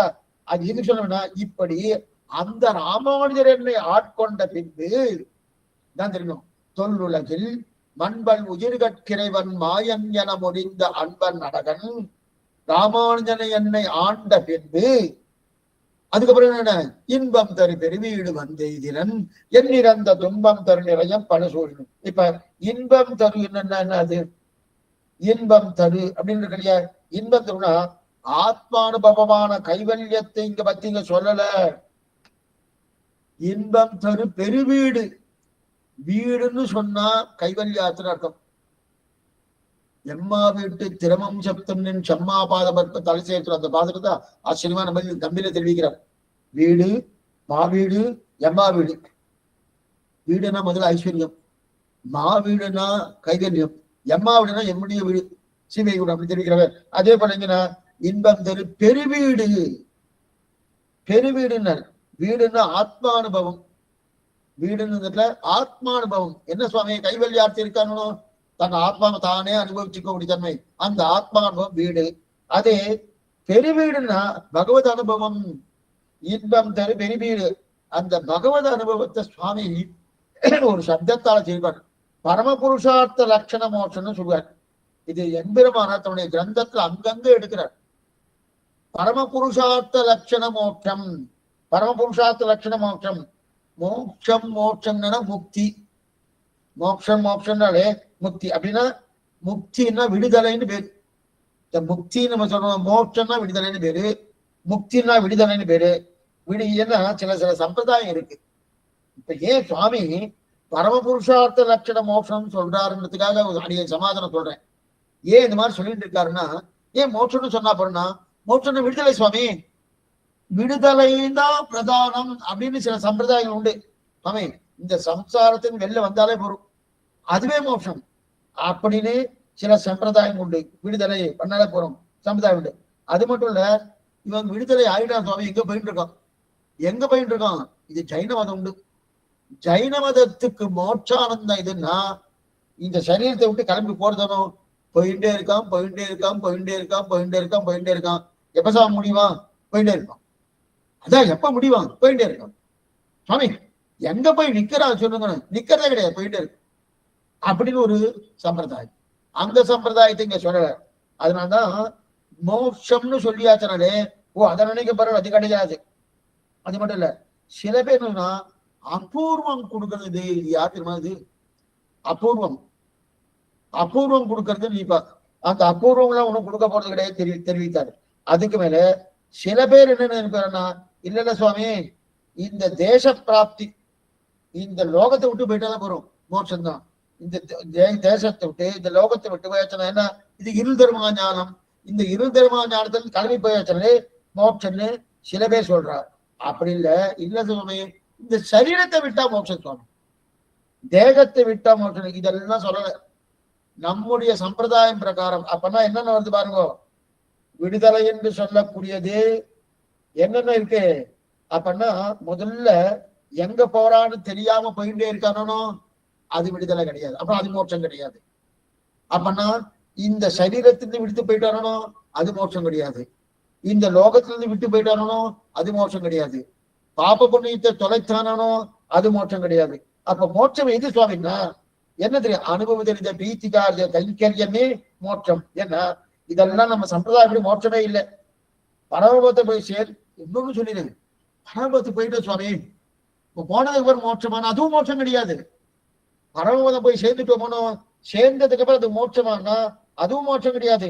அப்ப எது சுவாமி மோட்சம்? பெருமாளை சேவிப்பதும் மோட்சம் இல்லை. அண்ணா பாத்துக்கோ, நாம இங்கிருந்து பரமபதம் போனோம், போயிட்டு அங்க போய் நின்று இருக்கோம், உள்ளுக்குள்ள போயிட்டேன் சுவாமி, கோவிலுக்குள்ள போயிட்டேன், பெருமாளை சேவிக்கல, பிரயோஜனம் உண்ட? கோவிலுக்குள்ள ஒரு மூலையில போய் உட்கார்ந்து இருந்தது, பிரயோஜனமே இல்லை. அதே போல பரமபதத்துக்கு போயிட்டேன், பெருமாளை சேவிக்கல, அந்த ஊருக்குள்ள போயிட்டேன்னா அதுவே மோட்சமான கிடையாது. சரி, ஊருக்குள்ள போனேன் சுவாமி, பெருமாளை சேவிச்சேன், இதை மோட்சமா வச்சுக்கலன்னா அதுவும் மோட்சம் கிடையாது. என்ன சுவாமி, ஸ்ரீவைகுண்டமா போயிருக்கேன், பரமபதத்தை சேவிச்சிருக்கேன், பெருமாளையும் சேவிச்சிருக்கேன், அது மோட்சம் இல்லையானா? சேவிச்சபடியால ஒரு ஆனந்தம் ஏற்படணும். அந்த ஆனந்தம் உந்த உந்த உந்த உந்த அனுபவத்தினித்த பிரீத்திகார்ஜ கைங்கரியம் பண்ணணும். அந்த கைங்கரியம் தான் பரமபுருஷார்த்த லட்சண மோட்சம்னு நம்ம சம்பிரதாயம் சொல்றது.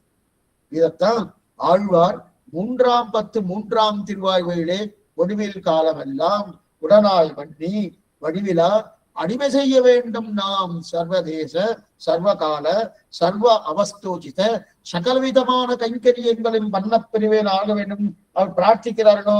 அப்ப கைங்கரியம் பண்ணினால உடைய மோட்சம்ங்கிற சப்தத்துக்கு அர்த்தமே கிடையாது.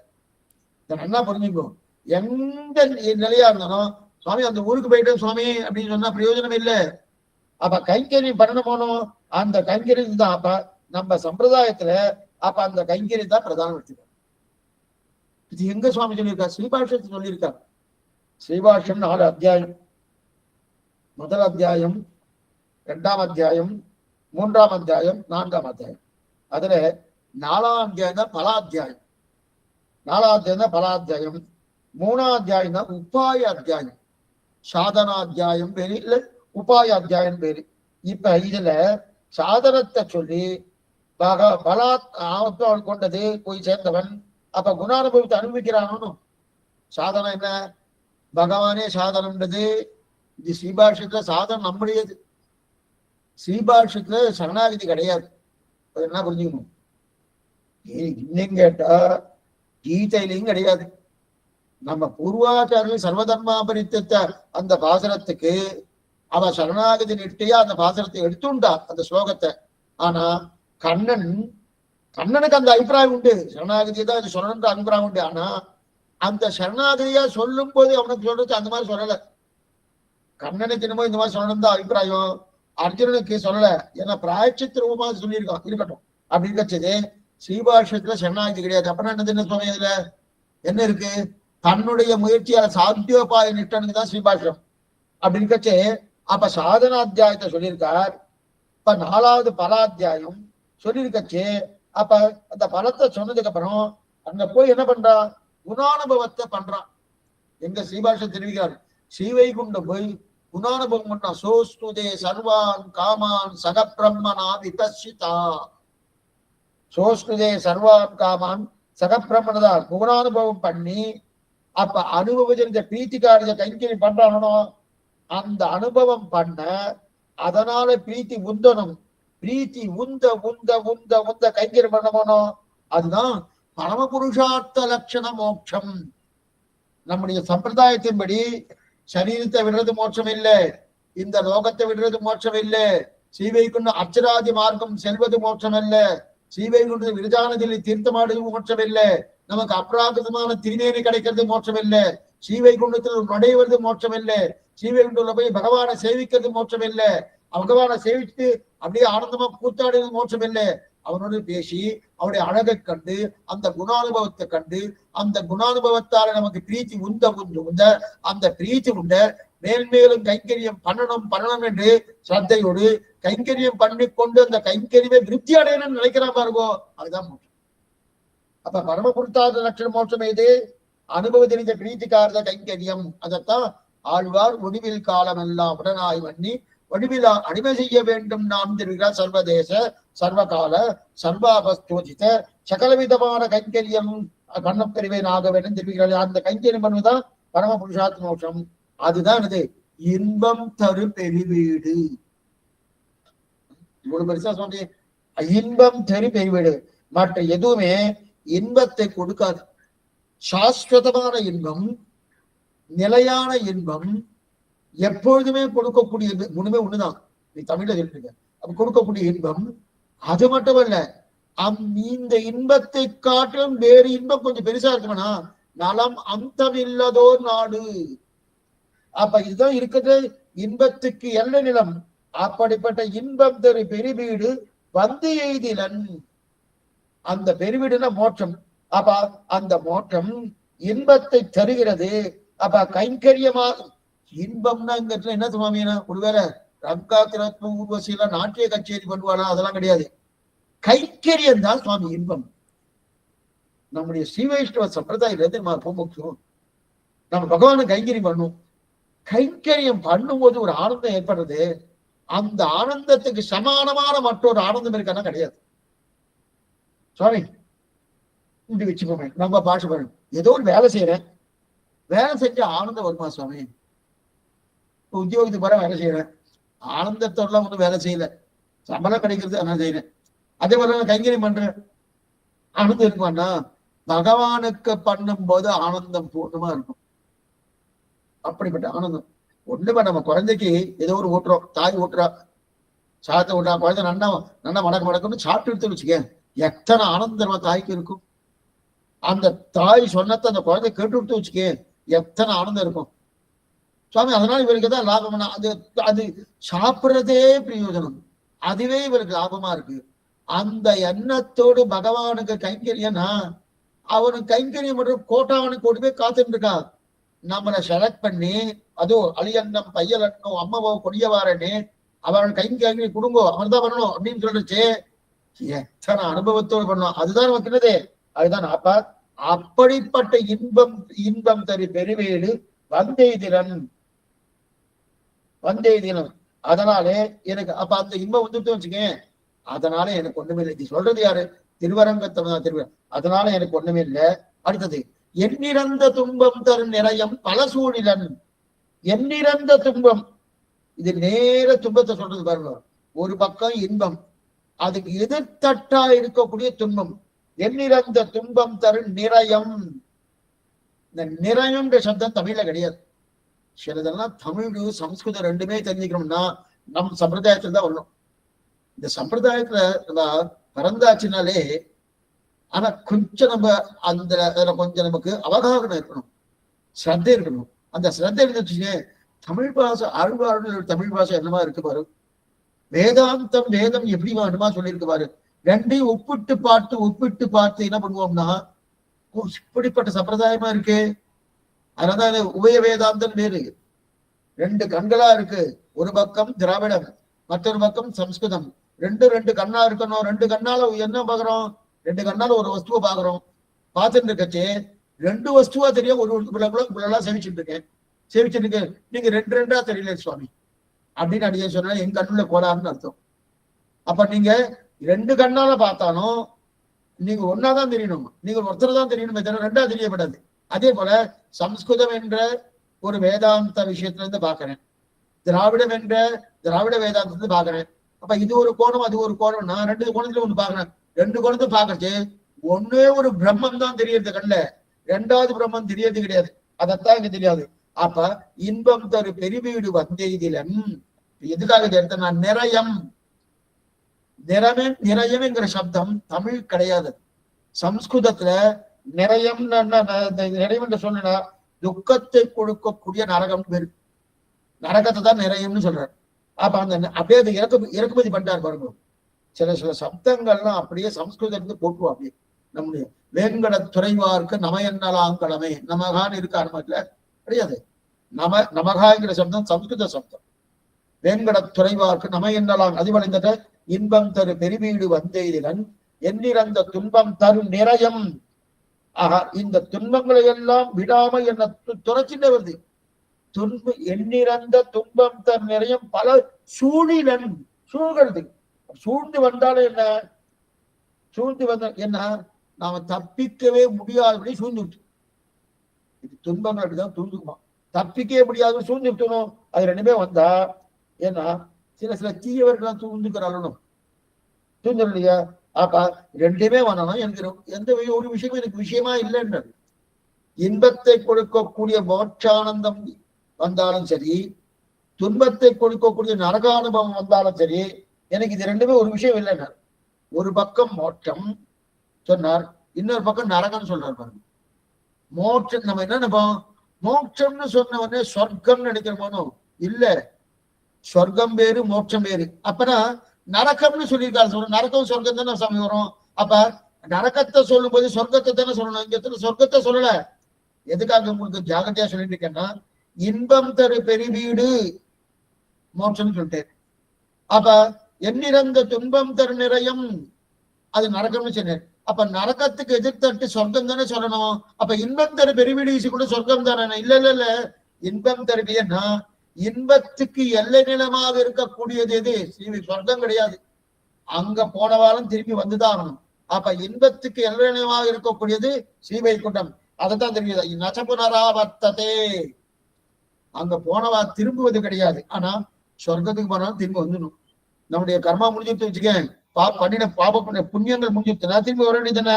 அப்ப சரி சுவாமி, நச்சபுனராவர்த்ததே நச்சபுனராவர்த்ததே, திரும்புதல் கிடையாதுன்னு எதுக்கு சொல்லிட்டு? ஸ்ரீவைகுண்டத்துக்கு சொல்லிட்டு. அதே போல ஒருத்தர் என்ன பண்ணார், எண்ணிறந்த துன்பம் தரு நிறையம் பல சூழிலன் என்று சொல்லக்கூடிய நரகத்துக்கு போயிட்டார். அந்த நரகத்துக்கு போனதுக்கு பிறகு நச்சபுனராவர்த்ததே, அவருக்கும் திரும்புதல் கிடையாதுன்னு கிடையாது. நரகத்துக்கு போனாலும் திரும்ப வேண்டியதுதான். ஏன்னா அந்த பாவம் முடிஞ்சுன்னு வச்சுக்க, திரும்பிட வேண்டியதுதான். அதே சொர்க்கத்துக்கு போயிருக்கோம், அந்த புண்ணியம் போயிடுச்சுன்னா திரும்ப வேண்டியதுதான். ஆனா இந்த ரெண்டுத்தையும் கழிச்சாதான் ததா வித்வான் புண்ணிய பாபே விஜூய நிரஞ்சன பரமம் சாம்ப உபைதி என்று சொல்லக்கூடிய இந்த ரெண்டும் கழிஞ்சாதான் இங்க நச்சபுனராவர்த்ததே என்று சொல்லக்கூடிய அந்த ஸ்ரீவைகுண்ட மாநகரம் கிடைக்கிறது. சரி சுவாமி, சரி சுவாமி, இப்ப இந்த நரகத்துக்கு திரும்புதலுக்கு உண்டு, திரும்புதல் கிடையாதுன்றது கிடையாது. அப்ப நல்லதுக்கு மட்டும்தான் திரும்புதல் கிடையாது, கெட்டது எங்க போனாலும் திரும்புதல் உண்டுங்க. அவன் பரமோதன் வெளியே. சரி சுவாமி, இன்னொரு கெட்டது இருக்குன்னு தெரியுது. அப்ப நல்லதுல ஒரு கெட்டது இருக்கா? இருக்கு. கெட்டதுன்னு ஒரு இடம் இருக்கா? திரும்புதல் இல்லாத கெட்டது இடம். இப்ப நம்ம என்ன பண்ணோம், நரகத்துக்கு போனாலும் திரும்புதல் உண்டுன்னு பார்த்தோம், சொர்க்கத்துக்கு போனாலும் திரும்புதல் உண்டுன்னு பார்த்தோம். அதே போல இன்னொரு கெட்டதல் இருக்கு, ஆனா அது திரும்புதல் கிடையாது சுவாமி. அதுன்னு கைவல்யானுபவம், ஆத்மானுபவ காவன். அந்த கைவல்யானுபவம் இருக்கு இல்லையா, அவன் பரவது கிட்டக்க போயிட்டு என்ன பண்றான்னா வேற மார்க்கத்துக்கு போய் அங்க தன்னை தானே அனுபவிச்சுட்டு இருக்கான். இதைத்தான் நம்ம எங்க பார்த்தோம், ஆச்சரியமான 4வது பாசனத்துல 7 நிலத்தில் திருப்பல்லாண்டுல 7 நிலத்தில் இடுவதன் முன்னம் மந்தியங்கள் புழா புகுந்து கூடும் மணமடியீர்கள் வரம்படி வந்துள்ளை கூடுகிறேன் தெரிவிக்கிறார் இல்லையா. ஆக இன்பம் தரக்கூடிய மோட்சமோ துன்பத்தை தரக்கூடிய நரகமோ இரண்டை பற்றியும் எனக்கு கவலை கிடையாது, என்ன பத்தி எனக்கு கவலை கிடையாது அப்படின்னு சொல்லிட்டார். இப்ப ஆழ்வார் திருநர் சுவாமி ராமகிருஷ்ண சுவாமி ஆச்சரியமான தெரிவிக்கிறார். இப்ப என்ன தெரிவிக்கிறார்னு அவர் ஒண்ணு எடுத்திருக்காரு. திருவரங்க சமுதனாருடைய பேரன் தான் ஆசு கவின்னு பிளபெருமாள் ஐயா பேரு. ஆச்சரியமான மகான் அவர். பிள்ளை பெருமாள் ஐயங்கார் திருவரங்க கலம்பகன்னு ஒரு கிரந்தம் பண்ணியிருக்கார். அவர் அஷ்டப்பிரபந்தம்னு ஒண்ணு பண்ணியிருக்கார். 108 திருப்பதி அந்தாதி, அது அவர் பண்ணதான். ஒவ்வொரு திவ்யதேசமும் அவர் ஒரு பாசனத்தை தெரிவிக்கிறார். திருவரங்க கலம்பகன் ஒரு பாசனத்தை அது அப்படியே ஆழ்வார் திருநெறி சுவாமி ராமகிருஷ்ணர் சுவாமி எடுத்திருக்காரு. என்ன தெரிவிக்கிறாருன்னா, நான் நான் அடைந்து கோணான சுவாமியான கண்ணனை வரும். அவர் என்ன தெரிவிக்கிறார்? என்ன சுவாமி? பிள்ளை பெருமாள் ஐயங்கார் சுவாமி. அந்த பிள்ளை பெருமாள் ஐயங்கார் சுவாமி நான் யாரை தெரியுமா அடைஞ்சேன்? கோனேரி வாழும் குருகாய் பிறப்பேனே. கோன்னா சுவாமி. அந்த அப்படிப்பட்ட சுவாமி யாரு? கண்ணன் எம்பெருமானை நான் அடைந்தேன். அப்ப அவன் தான் கண்ணனா சுவாமி? எடப்பையனாச்சே, சாமானியமாச்சே. அப்படிப்பட்ட இழப்பையனை அடைஞ்சா இழப்பைன்னு நினைக்காத. அவன்தான் நான்முகனுக்கு தந்தை. நாராயணன் படைத்தான் நான்முகனை அப்படின்னு தெரிவிக்கிறான். அவன் தான் நான்முகனுக்கு தந்தை. அவரை நீங்க எங்க சேவிச்சீங்க? கோயிலே திருக்கண் வளர்ந்திருக்கக்கூடிய அந்த அச்சுதனான பகவானை, என் ஆறாமுதனை அரங்கனை யான் அடைந்தேன். அவன் தான் யாரு? என் அமுதனை கண்ட கண்கள் மற்றொன்றினை காணாவை என்று சொல்லக்கூடிய அந்த திருவரங்கநாதன் திருவிழா. அதை அடைந்த பின்பு இப்ப இவர் பாருங்க, இல்லைன்னா தாத்தா என்ன பேசினாரோ அதையே பேரன் பேசினார். தாத்தா யாரு? இந்த வம்சம்லாம் நீங்க தெரியணும். திருவரங்கத்தவதனார் தாத்தா. பேரன் யாரு? பிள்ளை பெருமாள் ஐயங்கார். தாத்தா என்ன சொல்றாரு? இன்பம் தரு பெருவீடு வந்தெய்திரன் எண்ணிறந்த துன்பம் தரு நிலையம் பல சூழலன். இன்பத்தை கொடுக்கக்கூடிய பெருவீடாக இருக்கக்கூடிய அந்த செய்வை கொண்டு கிடைத்தால் என்ன, துன்பத்தை கொடுக்கக்கூடிய அந்த நரகானுபவம் கிடைத்தால் என்ன, ராமானுஜன் அடைந்தபடி எனக்கு இதை பத்தி கவலையே கிடையாதுன்னு சொன்னாரோ. அதே விஷயத்தை தான் திருவரங்க கலம்பகத்திலே சுவாமி பிள்ளை பெருமாள் ஐயங்கார் தெரிவிக்கிறார். என்ன தெரிவிக்கிறார்னா, ஆச்சரியமா தெரிவிக்கிறார் பாருங்க. எனக்கு பகவான் எப்ப நான் ரங்கநாதனை அடைந்தேனோ, அடைஞ்சதுக்கு அப்புறம் இந்த வைகுண்டம் எனக்கு கிடைச்சார் என்ன, அல்லது நரகத்துக்கு போனார் என்ன எழுதுறாரு பாருங்க. வைகுண்டம் கிடைச்சார் என்ன, நரகத்துக்கு போனார் என்ன, அதனால எனக்கு ஒண்ணும் கிடையாது. இப்ப பாருங்க, தாத்தா என்ன சொன்னார் அதுதான் பேரனை சொல்றாரு. ரெண்டு பேருமே சரம பருவ நீட்டை அப்படி தெரியும் இல்லையா? அதைத்தான் தெரியும். ஆனா இதுல ஆழ்வார் என்ன தெரிவிக்கிறார் தெரியுமா? இன்பமெய்திரன் வானுயர் இன்பமெய்திரன் மற்ற நரகமே எய்திரன் எனிலும் அப்படின்னு ஆழ்வார் பாட்டு 8ஆம் பத்துல. இதுல ஆழ்வார் பாசுரத்துக்கும் திருவரங்கத்தவதனார் பிள்ளை பெருமாள் ஐயங்கார் பாசுரத்துக்கும் என்ன வித்தியாசம் பாருங்க. ஆழ்வார் என்ன தெரிவிக்கிறார்? பகவான் தான் இறைவன், பகவான் தான் சியப்பதி, அவன் தான் சர்வேஸ்வரன், அவன் தான் ஜெகத்கான வஸ்து. நான் தெரிஞ்சுட்டேன். தெரிஞ்ச கொண்ட பின்பு இனி நரகம் எய்தினாலும் எனக்கு ஒண்ணுமில்லை. யானும் நீதானே ஆவதோமையே அருநரகவையும் நீயானால் வானுயர் இன்பமெய்தினன் மற்ற நரகமே எய்தினன் எனினும் 8ஆம் பத்துல வரக்கூடிய வாசம். யானும் நீதானாய் தெரிதொரும் நன்றும் அஞ்சுவன் நரகம் நான் அடைதல் வானுயர் இன்பம் மண்ணு வீட்டிருந்தா அருளினின் தாள்களை எனக்கே. ஆச்சரியமான பாசம். 8ஆம் பத்து முதல் திருவாய்மொழி 9வது பாசம் இது. யானும் நீதானே ஆவதவனை இருந்தாலும் அந்த அடைவதற்கு, அந்த நரகத்தை அடைவதை பற்றி எனக்கு ரொம்ப கவலையா இருக்கு. ஆழ்வார் சொல்றாரு, எனக்கு பகவான் தான் போயிருக்கேன், நரகன்னு நினைச்சாலே எனக்கு கவலையா இருக்குன்னு.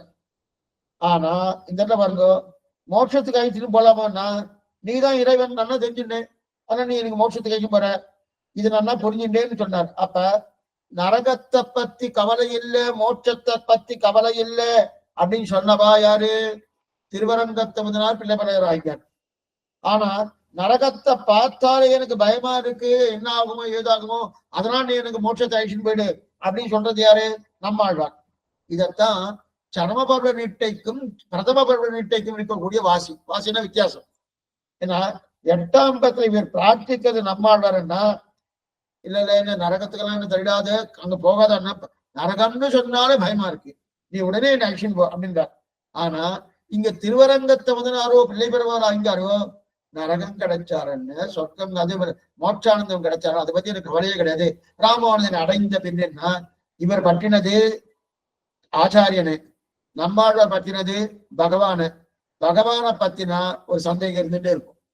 ஆச்சாரியனை பத்தினா ஒரு துளியும் சந்தேகம் இருக்காது. அதுதான் இப்ப ரெண்டு பேரும் அப்படி பாடுறா. பெருமாள் ஐந்தார் ஆகட்டும், அதே போல திருவரங்க திருமதனார் ஆகட்டும், ரெண்டு பேரும் என்ன, எனக்கு நரகமே இருந்தாலும் அதே போல இருக்கக்கூடிய இந்த மோட்சானந்தமே இருந்தாலும் அதை பத்தி எனக்கு கவலையே இல்லை. என்ன, ராமானுஜர் என்னை ஆண்டவனே, அவர் ஆண்டபடியாலே, அவரை ஏற்றுக்கொண்டபடியாலே அதை பத்தி எனக்கு கவலை இல்லை. ஆனா அதே போல ஆழ்வார் சொல்லணுமோனோ சொல்லாம என்ன பண்ணார்னா, பயமா இருக்க நரகன்னா. ஏன்னா இது பிரதம பண்டை பகவானை பிடிச்சாலே ஒரு சந்தேக கொண்டோடு இருக்கமோனோ, அதைத்தான் தெரிகிறாங்க. ஆக இப்படிப்பட்ட அமதனார் நம்ம பேரணி இவர்கள்லாம் நிம்மதியா இருக்கார். கூட்டும் விதி என்று கூடுங்களோ, எப்ப ராமானுஜரன் ஆண்டாரோ இனிமே இந்த ரெண்டை பத்தி கவலை இல்லை. எந்த ரெண்டை பத்தி? நரகத்தை பத்தியும் கவலை இல்லை, மோட்சானத்தை பத்தியும் கவலை இல்லைன்னு தெரிவிக்கிறார். இது ஒரு முடியாது. ஆக அப்படிப்பட்ட ஆச்சார நிட்டையில் இருப்பவர்கள் யாரு? திருவரங்கத்தவனார், அதே போல இளவெருமாள் ஆகியார். ஆக பிரதம பர்வ நிட்டை சர்ம பர்வ நிட்டைக்கு இருக்கக்கூடிய வித்தியாசம் இதுன்னு தெரிவிக்கிறார். ஆக மதமதார்த்தம் மனவானுடைய மதமதார்த்தம் முடிஞ்சுட்டு இப்ப ஆச்சரியமான திரிலோகஞ்சியுடைய அவதாரிகள் புஸ்தகம் யார் வச்சிருக்காரு, புஸ்தகம் பார்த்துக்கலாம். அவதாரி, அதாவது 30ஆம் பாட்டு கீழ்பாட்டிலே எம்பெருமானாருடைய கல்யாண வைபவத்தை உள்ளபடி அறியும் பெரியோருடைய திரளை கண்டு ஆனந்தத்தை தெரிவிக்குமதான பாக்கியம் உண்டாவது எப்போது என்று இவர் அபினிவேசிக்க இத்தை கண்டவர்கள் உங்களுடைய அபேட்சை இவ்வளவையோ பின்னை உண்டோ என்ன அனாதியான சம்சார சாகரத்தில் பிரமித்து திரிகிற ஜந்துக்கள் சுவாமியாய் ஆச்சரிய குண சேட்டிதங்களுடையனான சர்வேஸ்வரன் என்று ஸ்ரீபாஷ்யாதி முகேன அருளை செய்து பிரயோஜனாந்திர கந்த ரகிதமான பிரீத்தியோடு உபகரித்தருளும் எம்பெருமானார் அடியனை அடிமை கொண்டருளினார். இனி அனந்த நவகமான பதம் வந்து பிரார்த்தித்தார் என்ன, அசங்காதங்களாக துயரங்கள் வந்து பிராபித்தால் இவற்றை ஒன்றாக நினைக்கிறேன் என்று தம்முடைய அத்தியவசாய தாட்சத்தை அருளி செய்கிறார். ஆச்சரியமான அவதாரம் எடுத்திருக்கார். ஆனா இந்த அவதார விஷயம் நம்ம பார்த்துட்டோம்னா நம்ம ஏற்கனவே சொல்லிட்டேன், சுருக்கமா சொல்றேன். என்னன்னா, எம்பெருமானுடைய கல்யாண குலங்களை உள்ளபடி அறிந்தவர் பெரியோர்கள் கிடையாது. கூட்டும் விதி என்று கூடுங்களோ பெண்குரு வைக்கிறான் பாட்டன் நம்பேத பசந்தமை தன்னை தன் பத்தி என்னும் வீட்டின் கண் வைத்த ராமானுஜன் புகழ்வை உணர்ந்தோர்னு சொன்னான். அந்த என்னது, அதை உள்ளபடி அறிந்த பெரியோர்கள். அந்த உள்ளபடி அறிந்த பெரியோர்கள் இருக்கான அந்த பெரியோர்களை திரளை கண்டு ஆனந்தத்தை பெறுவதான பாக்கியம் உண்டாவது எப்போது என்று அபினிவேசித்திருக்க. அது எப்ப கிடைக்கிறது? அவரோட சேரணமானோ அது எப்ப கிடைக்கிறது? எப்ப இருக்க செய்து அப்ப கோஷ்டியார் உம்முடைய அப்ப உடனே என்ன கேக்குறா, திருவரங்க சமதனார் இப்ப சாமானியமா நம்மாழ்வார் ஏனைய பாசனங்கள் எல்லாமே அவ தனித்துதான் எழுதுறான். அவருக்கு மானசமான அனுபவம் உண்டு. அந்த மானச அனுபவத்தால சிலதெல்லாம் சேர்த்து எழுதுறார் ஆழ்வார்கள். ஆனா திருவரங்கத்தவன இந்த மானச அனுபவம் இல்லை. சுத்தி கோட்டியார் உட்கார்ந்துட்டு இருக்கா. திருவரங்கத்தவன கோட்டியார் உட்கார்ந்துட்டு இருக்கா. இப்ப திருவரங்கத்தவன் என்ன சொன்னார், இந்த மாதிரி அவரோட என்னைக்கு சேர போறேன் அந்த ராம அடியாரோட சேரணமே சேரமன் பிரார்த்திக்கிறார் 29ஆம் பாட்டுல. ஆனா அந்த பிரார்த்திக்கும் போதே நான் சேர்ந்துட்டேன், அந்த சேர்ந்த தன்மை சாஸ்வதம் நிலைக்கிறன்னு பிரார்த்திக்கிறான்னு அந்த வாசனத்தை நம்ம பார்த்தோம். இப்ப இதெல்லாம் அந்த சுத்தி இருக்கக்கூடிய கோட்டி எல்லாம் கேட்ட உடனே திருவரங்கத்தை வந்தனாரே, நீர் கொஞ்சம் கண்மோ ஒவ்வொன்னா கேட்டுட்டே வரேன்னா புரியறதுக்காக ஒருத்தர் பகவான்கிட்ட போய் ஏதாவது கேட்கணும்னு நினைச்சிட்டு இருக்காரு. முதல்ல என்ன பண்ணார், சுவாமி எனக்கு வீடே இல்லை, ஒரு சின்ன வீடு, ஒரு 2 பெட்ரூம் பிளாட் மாதிரி உங்க குடும்பம் அப்படின்னு சொல்லி கேட்டார். அது கேட்டார். கேட்டு முடிச்ச உடனே நம்ம கூட எல்லாம் நிறைய நண்பர்கள் இருப்பா, உறவினர்களா இருப்பாரணும், பந்துக்கள்லாம் இருப்பாரணும். சரி இதை கேட்டுட்டேன், அப்புறம் கொஞ்ச நேரம் கழிச்சு என்ன பண்ண போறேன்னா, இல்ல எனக்கு பெரிய பங்களா வேணும்னு கேட்க போறப்பட்டிருக்கு அப்படின்னு சொன்னா எப்படி இருக்கு? அதே போல இப்ப திருவரங்கத்தை என்ன கேட்டிருக்க, முதல்ல அடியார்களோடு கூடணும், அவர்களுடைய சம்பந்தம் வேணும் அப்படின்னு ராமானுஜரை பிரார்த்திக்கிறார். இப்ப அதை பிரார்த்திச்சுட்டோனும், எப்ப நீ அதை பிரார்த்திச்சிட்டியோ அதுக்கப்புறம் இனிமே என்ன கேட்க போற, அடுத்து நீ மோட்சம் தான் கேட்க போற அப்படின்னு யாரு கேட்கிறா? இந்த திருவரங்கத்தவனார சுத்தி இருக்கிறவாதான் கேட்கிறா. இப்ப ஏன்னா யாரா இருந்தாலும் மோட்சத்துக்கு போய்தானே ஆகணும். எல்லாரும் என்னைக்கு இதே திருவரங்கத்தம் இப்ப எங்க இருக்காரு? அங்க சீவைகுண்டு தான் இருக்காரு. இதே ராமானுஜர் எங்க இருக்காரு? சீவைகுண்டு தான் இருக்காரு. நாமும் கேட்டு முடிச்சது என்னைக்கு ஒரு நாள் கிளம்ப தான் போறோம், என்னைக்கும் தெரியாது. ஆனா கிளம்பினா நாம எங்க போறோம்? அதே சீவைகுண்டு தான் போறோம். அப்படி இருக்கச்சு எல்லாரும் சீவைகுண்டு தான் போறா. அதே போல நீங்க என்ன பண்ணிருக்கீர்? இப்ப ஸ்ரீவைகுண்டம் போகணும்னு ஸ்ரீவைகுண்டத்தை எப்ப கொடுப்பீர்? முதல்ல அடியார்களோடு சேர்ந்து இருக்கக்கூடிய சாஸ்வதமான நிரந்தரமான ஆஸ்தானம் வேணும்னு கேட்டீர். அடுத்து ஸ்ரீவைகுண்டம் எப்ப கேட்க போறேன்? அதுதானே கேட்க போறேன் என்கிற கேள்வியை வினவ அதற்கு சமாதானமாக இந்த இன்பம் தரு பெரிய வீடு இல்ல எனக்கு ஸ்ரீவைகுண்டம் வந்தாலும் சரி, நரகானுபவம் வந்தாலும் சரி, எதுவா இருந்தாலும் எப்ப எனக்கு ராமானுஜர் என்னை ஆண்டாரோ அவர் ஆண்ட பின்னு இன்பம் தரு பெரிய வீடு வந்து எண்ணிறந்த துன்பம் தரு நிறையும் பல சூழிலன், எனக்கு அதை பத்தி கவலையே இல்லைன்னு தெரிவிக்கிறார். இதுதான் அவதாரத்தில் இருக்கக்கூடிய வஸ்தம். என்ன அர்த்தம்? சுத்தி. ஆனா இந்த சன்னிவேசம் ஆழ்வார்கள் பாசனங்கள் கிடையாது. ஏன் சொல்றேன்னா, ஆழ்வார் பக்கத்துல யார் இருந்தார்? ஒரு மதுரகவி யார் இருந்தார்? அவர் ஒண்ணுமே பேசல. அவர் ஓலை எழுத்தானே எழுதிட்டே இருக்காரு, அவ்வளவுதான். வேற எதுவும் பண்ணல. அவர் ஏதாவது கேள்வி கேட்டாரு, ஒரு கேள்வி கேட்கல. முதல்ல கேள்வி கேட்டார், செத்தத்தின் மையத்தில் சிறியது பிறந்தால் எத்தத்தின் எங்கே? அது மட்டும்தான் கேட்டாரு தவிர அதுக்கப்புறம் அவர் ஒண்ணுமே கேட்கல. மேற்கொண்டு ஆழ்வார் சொல்ல சொல்ல சொல்ல இவர் ஓலையை எழுத்தாரச்சு எழுதிட்டே இருந்தார். ஆனா அந்த மாதிரி திருவரங்கத்தமிழாடைய ராமானுஜன் இருந்தாய் பிரபந்தம் கிடையாது. திருவரங்கத்தமிழான ராமானுஜன் இருந்தாய் பிரபந்தம் சுத்தி கோட்டியார் உட்கார்ந்துட்டு இருக்கா. நம்ம சேவாதானம் பண்ற மாதிரி கோட்டியார் உட்கார்ந்துட்டு இருக்கா. அந்த உட்கார்ந்த கோட்டியில மத்தியில இவர் உட்கார்ந்துட்டு ராமானுஜன் எழுதுறாரு. எழுதும் போது அவெல்லாம் இந்த கேள்வி கேட்கிறார், அதுக்கு சமாதானம் சொல்லிக்கிறார். இதான இப்ப வியாக்கியானத்தை வாசிக்கிறார். ஆச்சரியமான வேணும். ராமானுஜனை ஆண்ட பின்னு எனக்கு இன்பம் தரு பெருவீடு வந்த என்ன அந்த மோட்சானந்தமே கிடைச்சாலும் சரி, அதே போல அந்த நரகானுபவமே கிடைச்சாலும் சரி சமமாக தான் பார்ப்பேன்னு தெரிவிக்கிறார் வியாக்கியானம். தொல்லுலகில் மண்பல் உயிர் கற்கிறவன் ஏவ சமிருத்தி சக்கஸ்தே பிராமணனே கர்மிக்கு என்கிறபடியே அவித்யா கர்ம வாசனா ருஷி பிரகதி சம்பந்தமுடைய சம்சார சாகரத்தில் நித்தியராய் அசங்கதராய் கொண்டு வர்த்திக்கிற ஆத்மாக்களுக்கு இறையவன். நிறைய பிரமாணங்கள் எடுத்துட்டார். எஸ் சர்வேஷு தேசேஷு திஷ்டன்னி சர்வேஷு பூதனாந்தரங்க சர்வபூதானி நவதந்தி எஸ் சர்வே பூதா சரீரம் எஸ் வேஷ பூதானாம் தயோமதி ந ஆத்மா ந சைத்யா சர்வேஸ்மே தேவதா வரிமாவகந்தி பீஷாஸ்மா வாதப்பவதே பீஷோதோதி சூரியகா பீஷாத்மா அக்னிச்சந்திரச்ச மிருத்தித்யாபதி பஞ்சமேதி அந்தர்பகிச்ச சர்வம் வியாப்திய நாராயண சித்த என்று இத்தியாதிகளில் சொல்லப்படுகிற வகுத்த சேஷியானவன் பகவான் எப்படிப்பட்டவன் முதல்ல தெரிவிக்கிறார். அதாவது வியாக்கியானத்துல பல பல பிரமாணங்களை எடுக்கிறார்.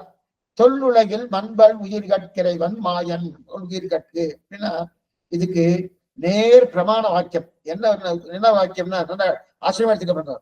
அதாவது இந்த பிரபஞ்சம் சிருஷ்டிக்கப்படுகிறது, அழிக்கப்படுகிறது, தோற்றுவிக்கப்படுகிறது மற்றும் அழிக்கப்படுகிறதா. இப்ப மாறி மாறி சிருஷ்டி சம்ஹாரம் ஏற்பட, சிருஷ்டினா படைத்தல், சம்ஹாரம்னா அழித்தல். இது ரெண்டுமே நடக்கிறதுனோ நடந்துட்டு இருக்காச்சு. இது எதனால சமம் நடக்கிறது? நாம இந்த ஜென்மால இப்படி பிறந்திருப்போம், போன ஜென்மா இப்படியே பிறந்திருப்போம், அதுக்கு முன்னாடி ஜென்மால இப்படி நமக்கு தெரியாது. நமக்கு தெரிஞ்சா வம்பு. போன ஜென்மா நான் எதுவா இருந்திருப்பேன், தெரிஞ்சிருந்தா கொஞ்சம் நல்லா இருந்திருப்போம்னா பெரிய வம்பு, பெரிய வம்பு இருக்கட்டும். அப்படி இருக்கிறது நம்ம ஏன் இந்த மாதிரி பறக்கணும்?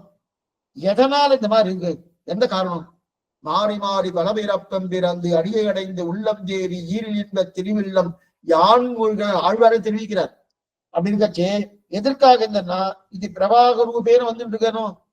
எப்ப தினம் காவேரி எப்படி பிரவாக ரூபேன்னு நித்தியம் பார்த்தோம்னா அதே போல இந்த சரீரம் போடுது, இன்னொரு சரீரம் வருது, இன்னொரு சரீரம் போடுது, இன்னொரு சரீரம் வருது.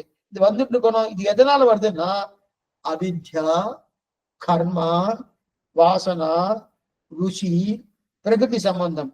இந்த ஏத்து, இந்த 4 ஏத்துதான் இதில் இது நமக்கு வருது. அவித்யானா என்னன்னா அவித்யா இவருடைய அஜ்ஞானம் காரணம். அதனாலதான் பிரதானமா என்ன பண்ணணும்னா நம்ம காலக்ஷேமம் பிரதானமா கேட்கணும். காலக்ஷேமம் கேட்டா ஞானம் பெருகும், அஜ்ஞானம் தொலையும். நம்ம இந்த மாதிரி இருக்கிறதுக்கு காரணம் அஜ்ஞானத்தால் தான். அப்ப அதுதான் அவித்யா. அவித்யா தான் அவருடைய அஜ்ஞானம் காரணம். அதுக்கு அடுத்தது அஜ்ஞானம் மட்டும் இல்ல சுவாமி, கர்ம வாசனை. இது எத்தனையோ ஜென்மங்களா கர்மா பண்ணிருக்காரனோ. என்ன கர்மா? பாவ கர்மா. அந்த கர்ம வாசனை அதை விடாம ஒவ்வொரு ஜென்மத்திலையும் சேர்க்கிறார். எதை சேர்க்கிறாரோ இல்லையோ, பகவத் அனுபவத்தை சேர்க்கிறாரோ இல்லையோ, கர்மாவத்தை நல்லா சேர்க்கிறாரு. விடாம ஒவ்வொரு ஜென்மத்திலையும் சேர்த்துட்டு இருக்காரனோ. அப்ப அது அதுக்கு பாக்கணும். அப்ப கர்மம் என்பது ரெண்டாவது. கர்மம் என்ன பண்ணும்னா மனசுல ஒரு சம்ஸ்காரத்தை உண்டு பண்ணும். அதுதான் முக்கியம். கர்மா வந்துட்டுனா என்னன்னா, ஒரு மனசுல என்ன பண்ணா, இப்படி பண்ணலாமே, நல்லது பண்ணாது. கர்மா என்னைக்குமே பாப கர்மா என்ன பண்ணும்னா நல்லதே பண்ண விடாது. காலட்சேபம் போலான்னு மனசு சொல்லும். போறதுல இன்னொரு மனசு என்ன சொல்லணும்னா, எத்துக்கு போகணும், போனவாள்லாம் மோசம் போயிருக்காங்க, போனவாள்லாம் ஒழுங்கா இருக்காங்க, போனவாள்லாம் தீயதே பண்றது இல்லையா, நீ பேசாம உங்க வேலையை மாத்துக்கோ அப்படின்னு இன்னொரு மனசு சொல்றது. அப்ப நான் அதான் சம்ஸ்காரம் வேறு. அந்த சம்ஸ்காரம் உண்டு பண்ணும். அதுதான் கர்ம வாசனா. கர்மம் அந்த வாசனா இருக்கு இல்லையா, வாசனை தான் ரொம்ப. ஏன்னா எத்தனை ஜன்மான இந்த ஆத்மா பழகிட்டே வந்திருக்கு அந்த வாசனை. அது மட்டும் ருச்சி. ருச்சி என்ன பண்ண, பிராப்தியாந்திர விஷயாந்திர ருச்சி. தேவையில்லாத விஷயத்துல கண்டு கேட்டு உற்று மோந்து உண்டு வெள்ளம் தெரிவிரி அளவில்லா சிற்றினம்னு சொல்லக்கூடிய பிராப்தியாந்திரம் விஷயாந்திர ருசி. விஷயாந்திரம் பெண்கள் விஷயத்துல, பிராப்தியாந்திரம் எது தேவையில்லையோ அதுல விஷயம், அதுல ருசி. அப்படிப்பட்ட ருசி. அதுக்கப்புறம் பிரகிருதி சம்பந்தம். பிரகிருதி சம்பந்தம் சாதாரண இந்த முக்குணத்தின் சம்பந்தம். இந்த முக்குணம் இருக்கணும். சத்துவகுணம் என்ன, ரஜோகுணம் என்ன, தமோகுணம் என்ன, இந்த 3 சம்பந்தம் இருக்கணும். அந்த 3 ஏன்னா இந்த முக்குணம் இது பிரகிருதியால் ஆக்கப்பட்டது பிராகிருத சரீரம்னு பேரு. இந்த மூல பிரகிருதியால் ஆக்கப்பட்ட சரீரம் தான் பிராகிருத சரீரம். இந்த மூல பிரகிருதிக்கு 3 குணங்கள் உள்ளது. சத்துவகுணம், ரஜோகுணம், தமோகுணம் இருக்கணும். அதனால என்ன பண்ணா, இந்த முக்குணங்களுடைய சம்பந்தம் நம்முடைய சரீரத்துக்கு விடவே விடாது. நம்ம சரீரத்துக்கு விடாது. அதை என்ன ஆகுன்னா, ரஜஸ்தம சம்பந்தத்தால் இவனுக்கு ருச்சி ஏற்படுறது. ரஜோகுணம் என்ன, தமோகுணம் என்ன, அந்த சம்பந்தத்தால் ருச்சி ஏற்படுது. ருச்சியான பண்றான், தப்பு பண்றான். அவன் நன்னா இருக்கா போட்டிருக்கு, இந்த வஸ்து நன்னா இருக்கு போட்டிருக்கு அப்படின்னு அது திருடியா சாப்பிடணும் அப்படின்னு நினைச்சுட்டு அந்த தப்பு பண்றானோ. தப்பு பண்ணும் போது கர்மத்தை சம்பாதி. தப்பு பண்ணது. அதனால்தான் இதைத்தான் கர்ம வாசன சம்ஸ்காரம். அந்த கர்மம் ஏதோ ஒரு வாசனை நமக்கு இருந்துட்டே இருக்கும். சில தினம் பழகி போயிடுது. சுவாமி என்ன சுவாமி பண்றது, என்னால விட முடியல. அதுதான் வாசனை. வாசனைன்னா மல்லிப்பூ வாசனை வரும், அது மாதிரி சந்தன வாசனை வரும், அது அர்த்தம் இல்லை. பழகினது திரும்ப திரும்ப வரும், அதுதான் வாசனை. கொஞ்சம் நல்லா ஞாபகம். பழகி போயிடுத்தணும். சில பேருக்கெல்லாம் இந்த மாதிரி பண்றக்கூடிய நித்தியமே இப்படிதான் பண்ணணும்னு ஒரு வழக்கம் வச்சுட்டு இருப்பா. அது நல்லதோ தீயதோ தரவாது, பின்னாடி பார்ப்போம். ஆனா அந்த பழக்கத்தை விடவே மாட்டான். அதான் வாசனை.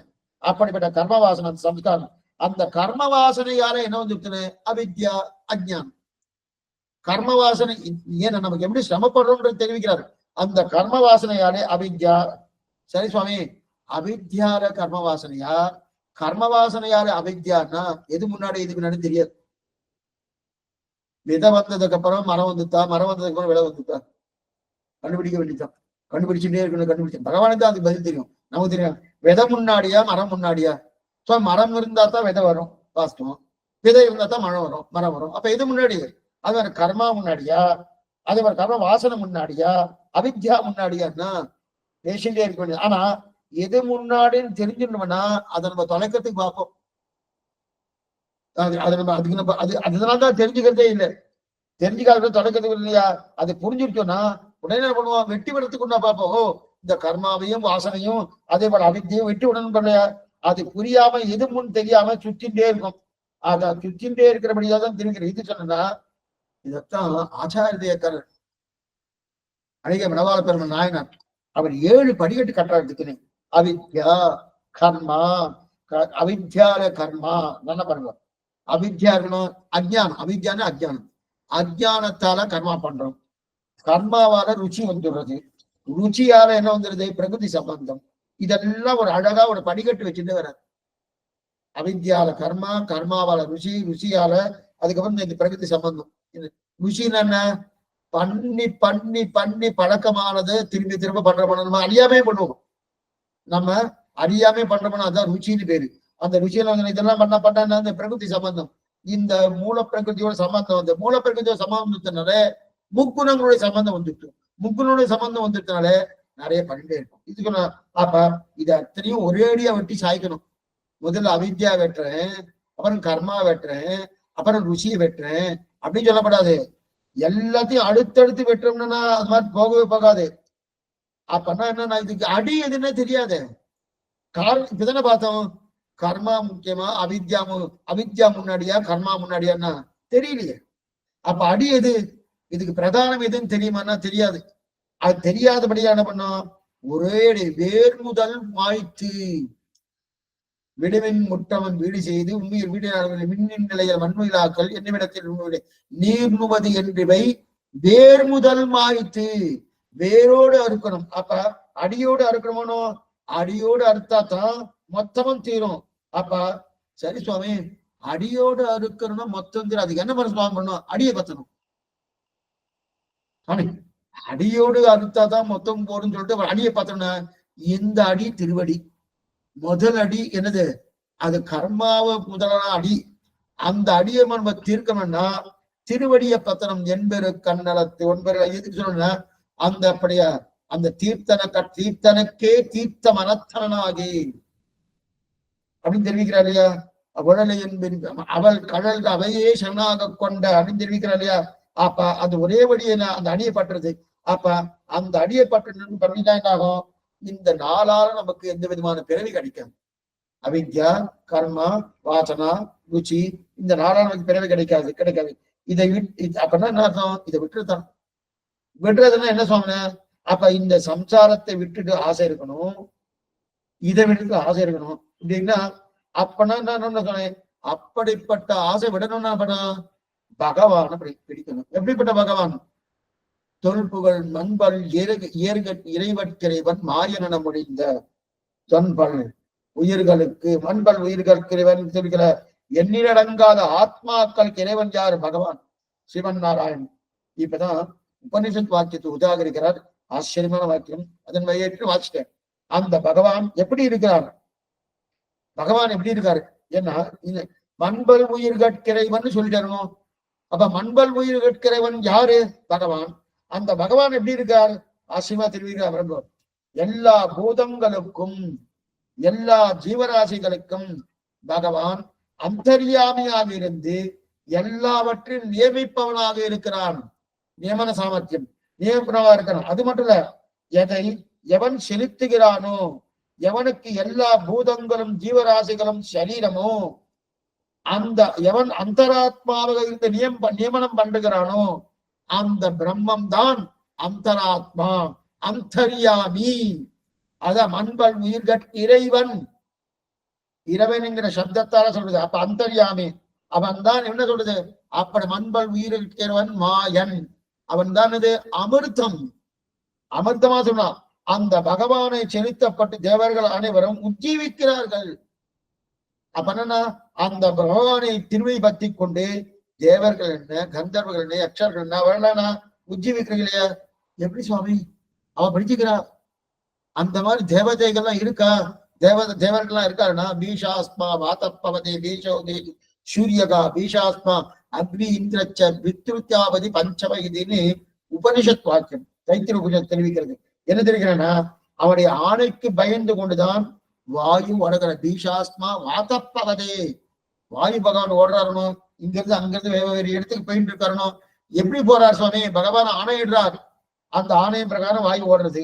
அது மட்டும் இல்ல, காலையில சூரியன் உதிக்கிறானோ, காலையில கதிர் வன்புரிசை சிகரம் வந்தனைந்தான் உதிக்கிறது 6 மணிக்கு 6:10 உதிக்கணும். 6:10 உதிக்கணும்னா அவரு கொஞ்சம் சுவாமி கொஞ்சம் ஜலதோஷமா இருக்கு, எனக்கு 6:45 உதிக்கிறேன்னு சொல்ல முடியுமா, சீட்டுக்கு முடியும். அப்ப பகவானுடைய ஆணைக்கு பயந்து பீஷாஸ்மா வாத்தப்பவதே பீஷோதேதி சூரியகா, அந்த சூரியன் உதிப்பதும் பகவானுடைய ஆணைக்கு கட்டுப்பட்டு பயந்து உதிக்கிறான். எவன் அந்த ஆணைக்காக அக்னி எரிந்து கொண்டிருக்கிறான். அக்னி எரியறதும் அது என்ன, கட்டைய பட்டை எரியப்படுது, அக்னி எரியட்டும் பகவான் ஆணையிட்டு இருக்கான், அதனால எரியறது. நம்ம என்ன நினைக்கிறோம், அது என்ன சுவாமி பெட்ரோல் ஊத்தினா கரைசல் ஊத்தினா அது எரிய போறதுன்னா, அது எரியணும்னு பகவான் ஆணையிட்டு இருக்கான், அதனால எரியுது. இல்லைன்னா எரியுமானா எரியாது. அப்ப அவனுடைய ஆணையால எரியதுன்னா அப்ப இந்த அதனாலதான். அதே போல இந்திரன் என்ன பண்றான், பூ பூ புபகா சுபகா என்று 3 லோகத்தில் ராஜ்ய பரிபாலம் பண்றணும், நீ ராஜ்ய பரிபாலம் பண்ண, உனக்கு பதவி கொடுக்குறேன் அப்படின்றதுக்காக ஆணையிட்டபடியால் அவன் பதவி வகிக்கிறான். அதே போல மிருத்யு தேவதை கூற்றத்தின் வாழ்வீந்து கும்பகர்ணம் தெரிவிக்கிறாளே ஆண்டாள். அந்த மிருத்யு தேவதை யமதர்மராஜா தன்னுடைய கடன்களை ஆற்றணுமனோ, இன்னார கொண்டு போகணும், இன்னார பாசக்கயிறு கொடுக்கணுமனோ, அதெல்லாம் என்ன பிரம்மத்தின் ஆணையால் நடக்கிறாரனோ. இப்படி உள்ளேயும் வெளியேயும் வியாபிக்கிறான் இல்லையா?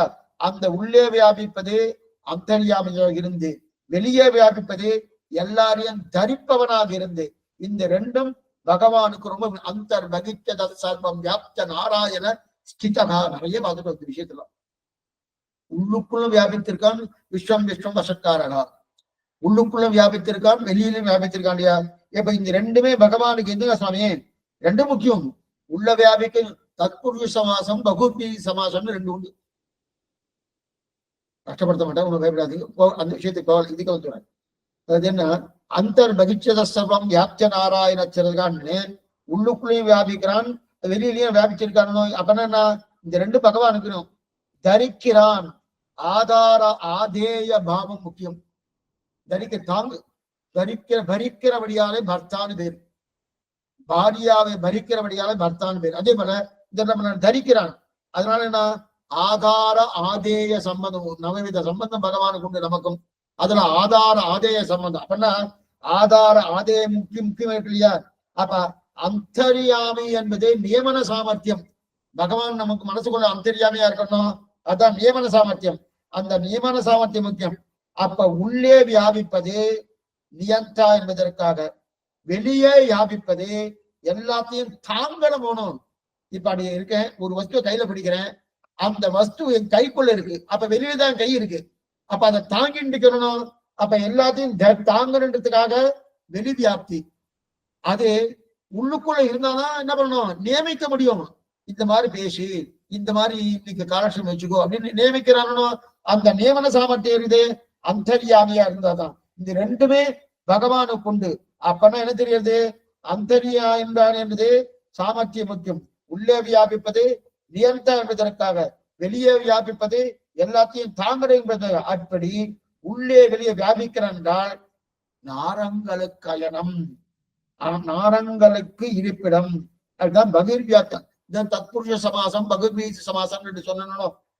பகிர்வியாப்தி அந்தர் பகிச்சத சர்வம் வியாப்த நாராயண, நாரங்களை அயனமாக உடையவன்.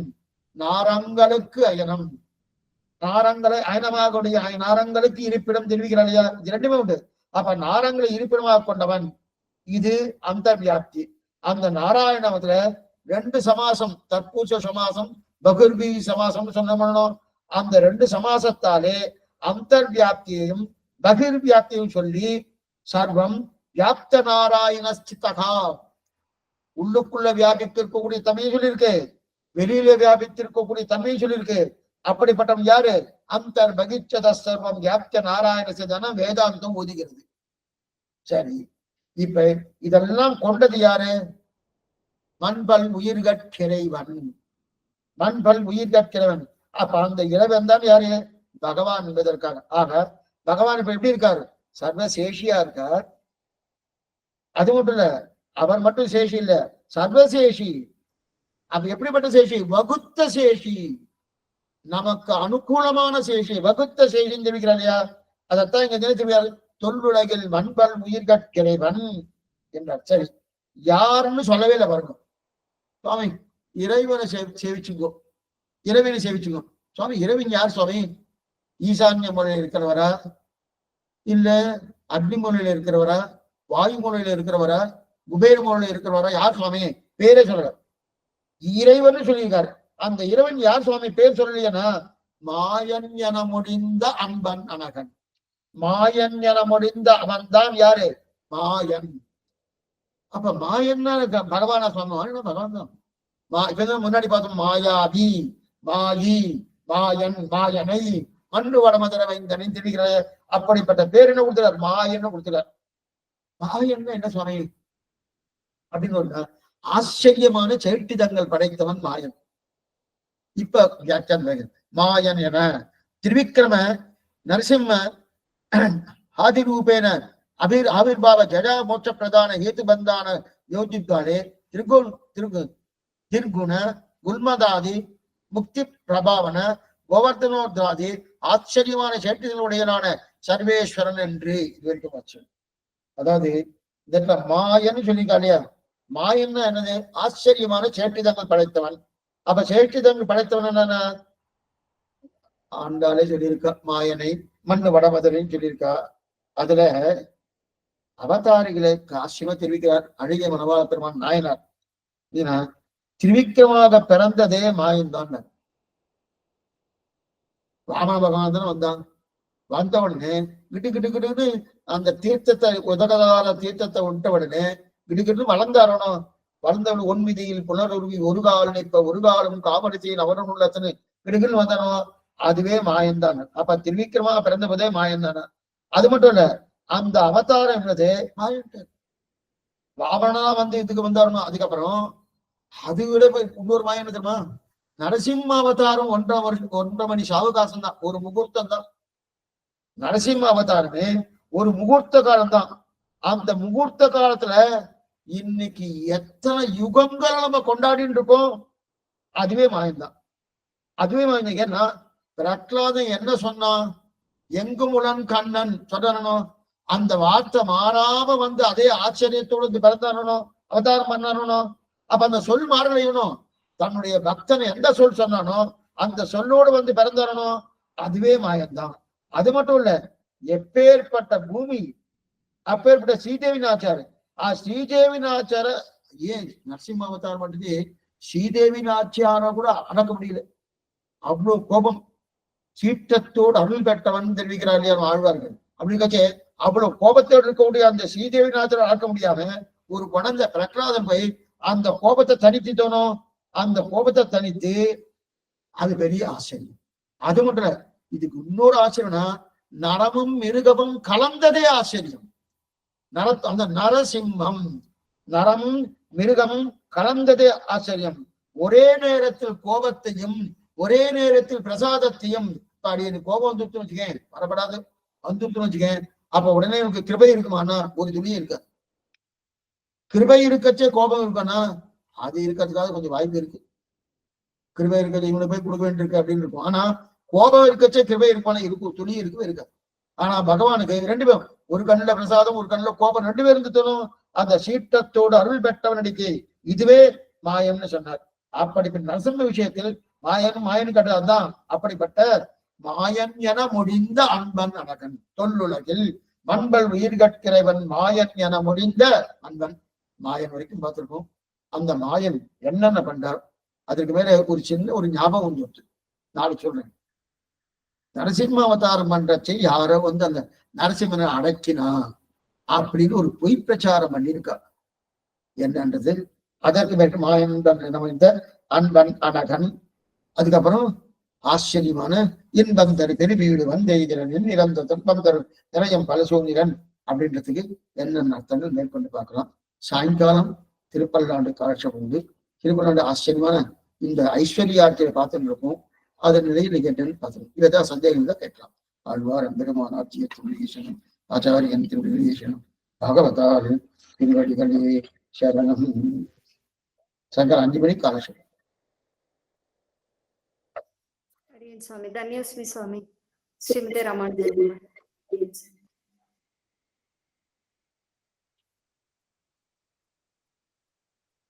अडियन धन्योस्मी स्वामी सेविचिकरा स्वामी अडियन स्वामी श्रीमते रामानुजाय नमः अडियन स्वामी. இன்னும் கொஞ்சம் நிறைய பேர் நீங்க ஐஷன் வரணும். ஏன்னா இந்த காலக்ஷேபம் தான் அடியை சொல்றேன்றதுக்காக இல்லை, இன்னும் நிறைய பேர் கேட்டா உஜ்ஜீவன வரத்துக்கு வாய்ப்பு இருக்கு. ஏன்னா மனுஷனா பறந்துட்டோம், இனிமே திரும்பி இந்த பிறவி எப்ப திரும்பி வரும்னு தெரியாது. கேட்டோம்னாலே அந்த ஞானம் அது வருதோ இல்லையோ, கேட்டாலே போறோம் பகவான் அதுக்கு ஆனந்தப்பட்டு மோட்சத்தை கொடுத்துடுறாரு. அதனால அவாவா தங்கள் நிலையில் இருக்கக்கூடிய நிர்பந்தப்படுத்த வேண்டாம், வந்து கேளுங்க, பிடிச்சா கேளுங்க அப்படின்னு சொல்லிட்டு நிறைய பேர் ஆக்ஷன் வரலாம். ஏன்னா அவளுக்கு அந்த இடத்துக்கு போக வேண்டாம், எடுத்த இடத்துல இருந்தே கேட்கக்கூடிய வசதியை பகவான் ஏற்படுத்தி கொடுத்துருக்கார். அவசியம் வரும்படி எல்லாரும் பிரார்த்தி.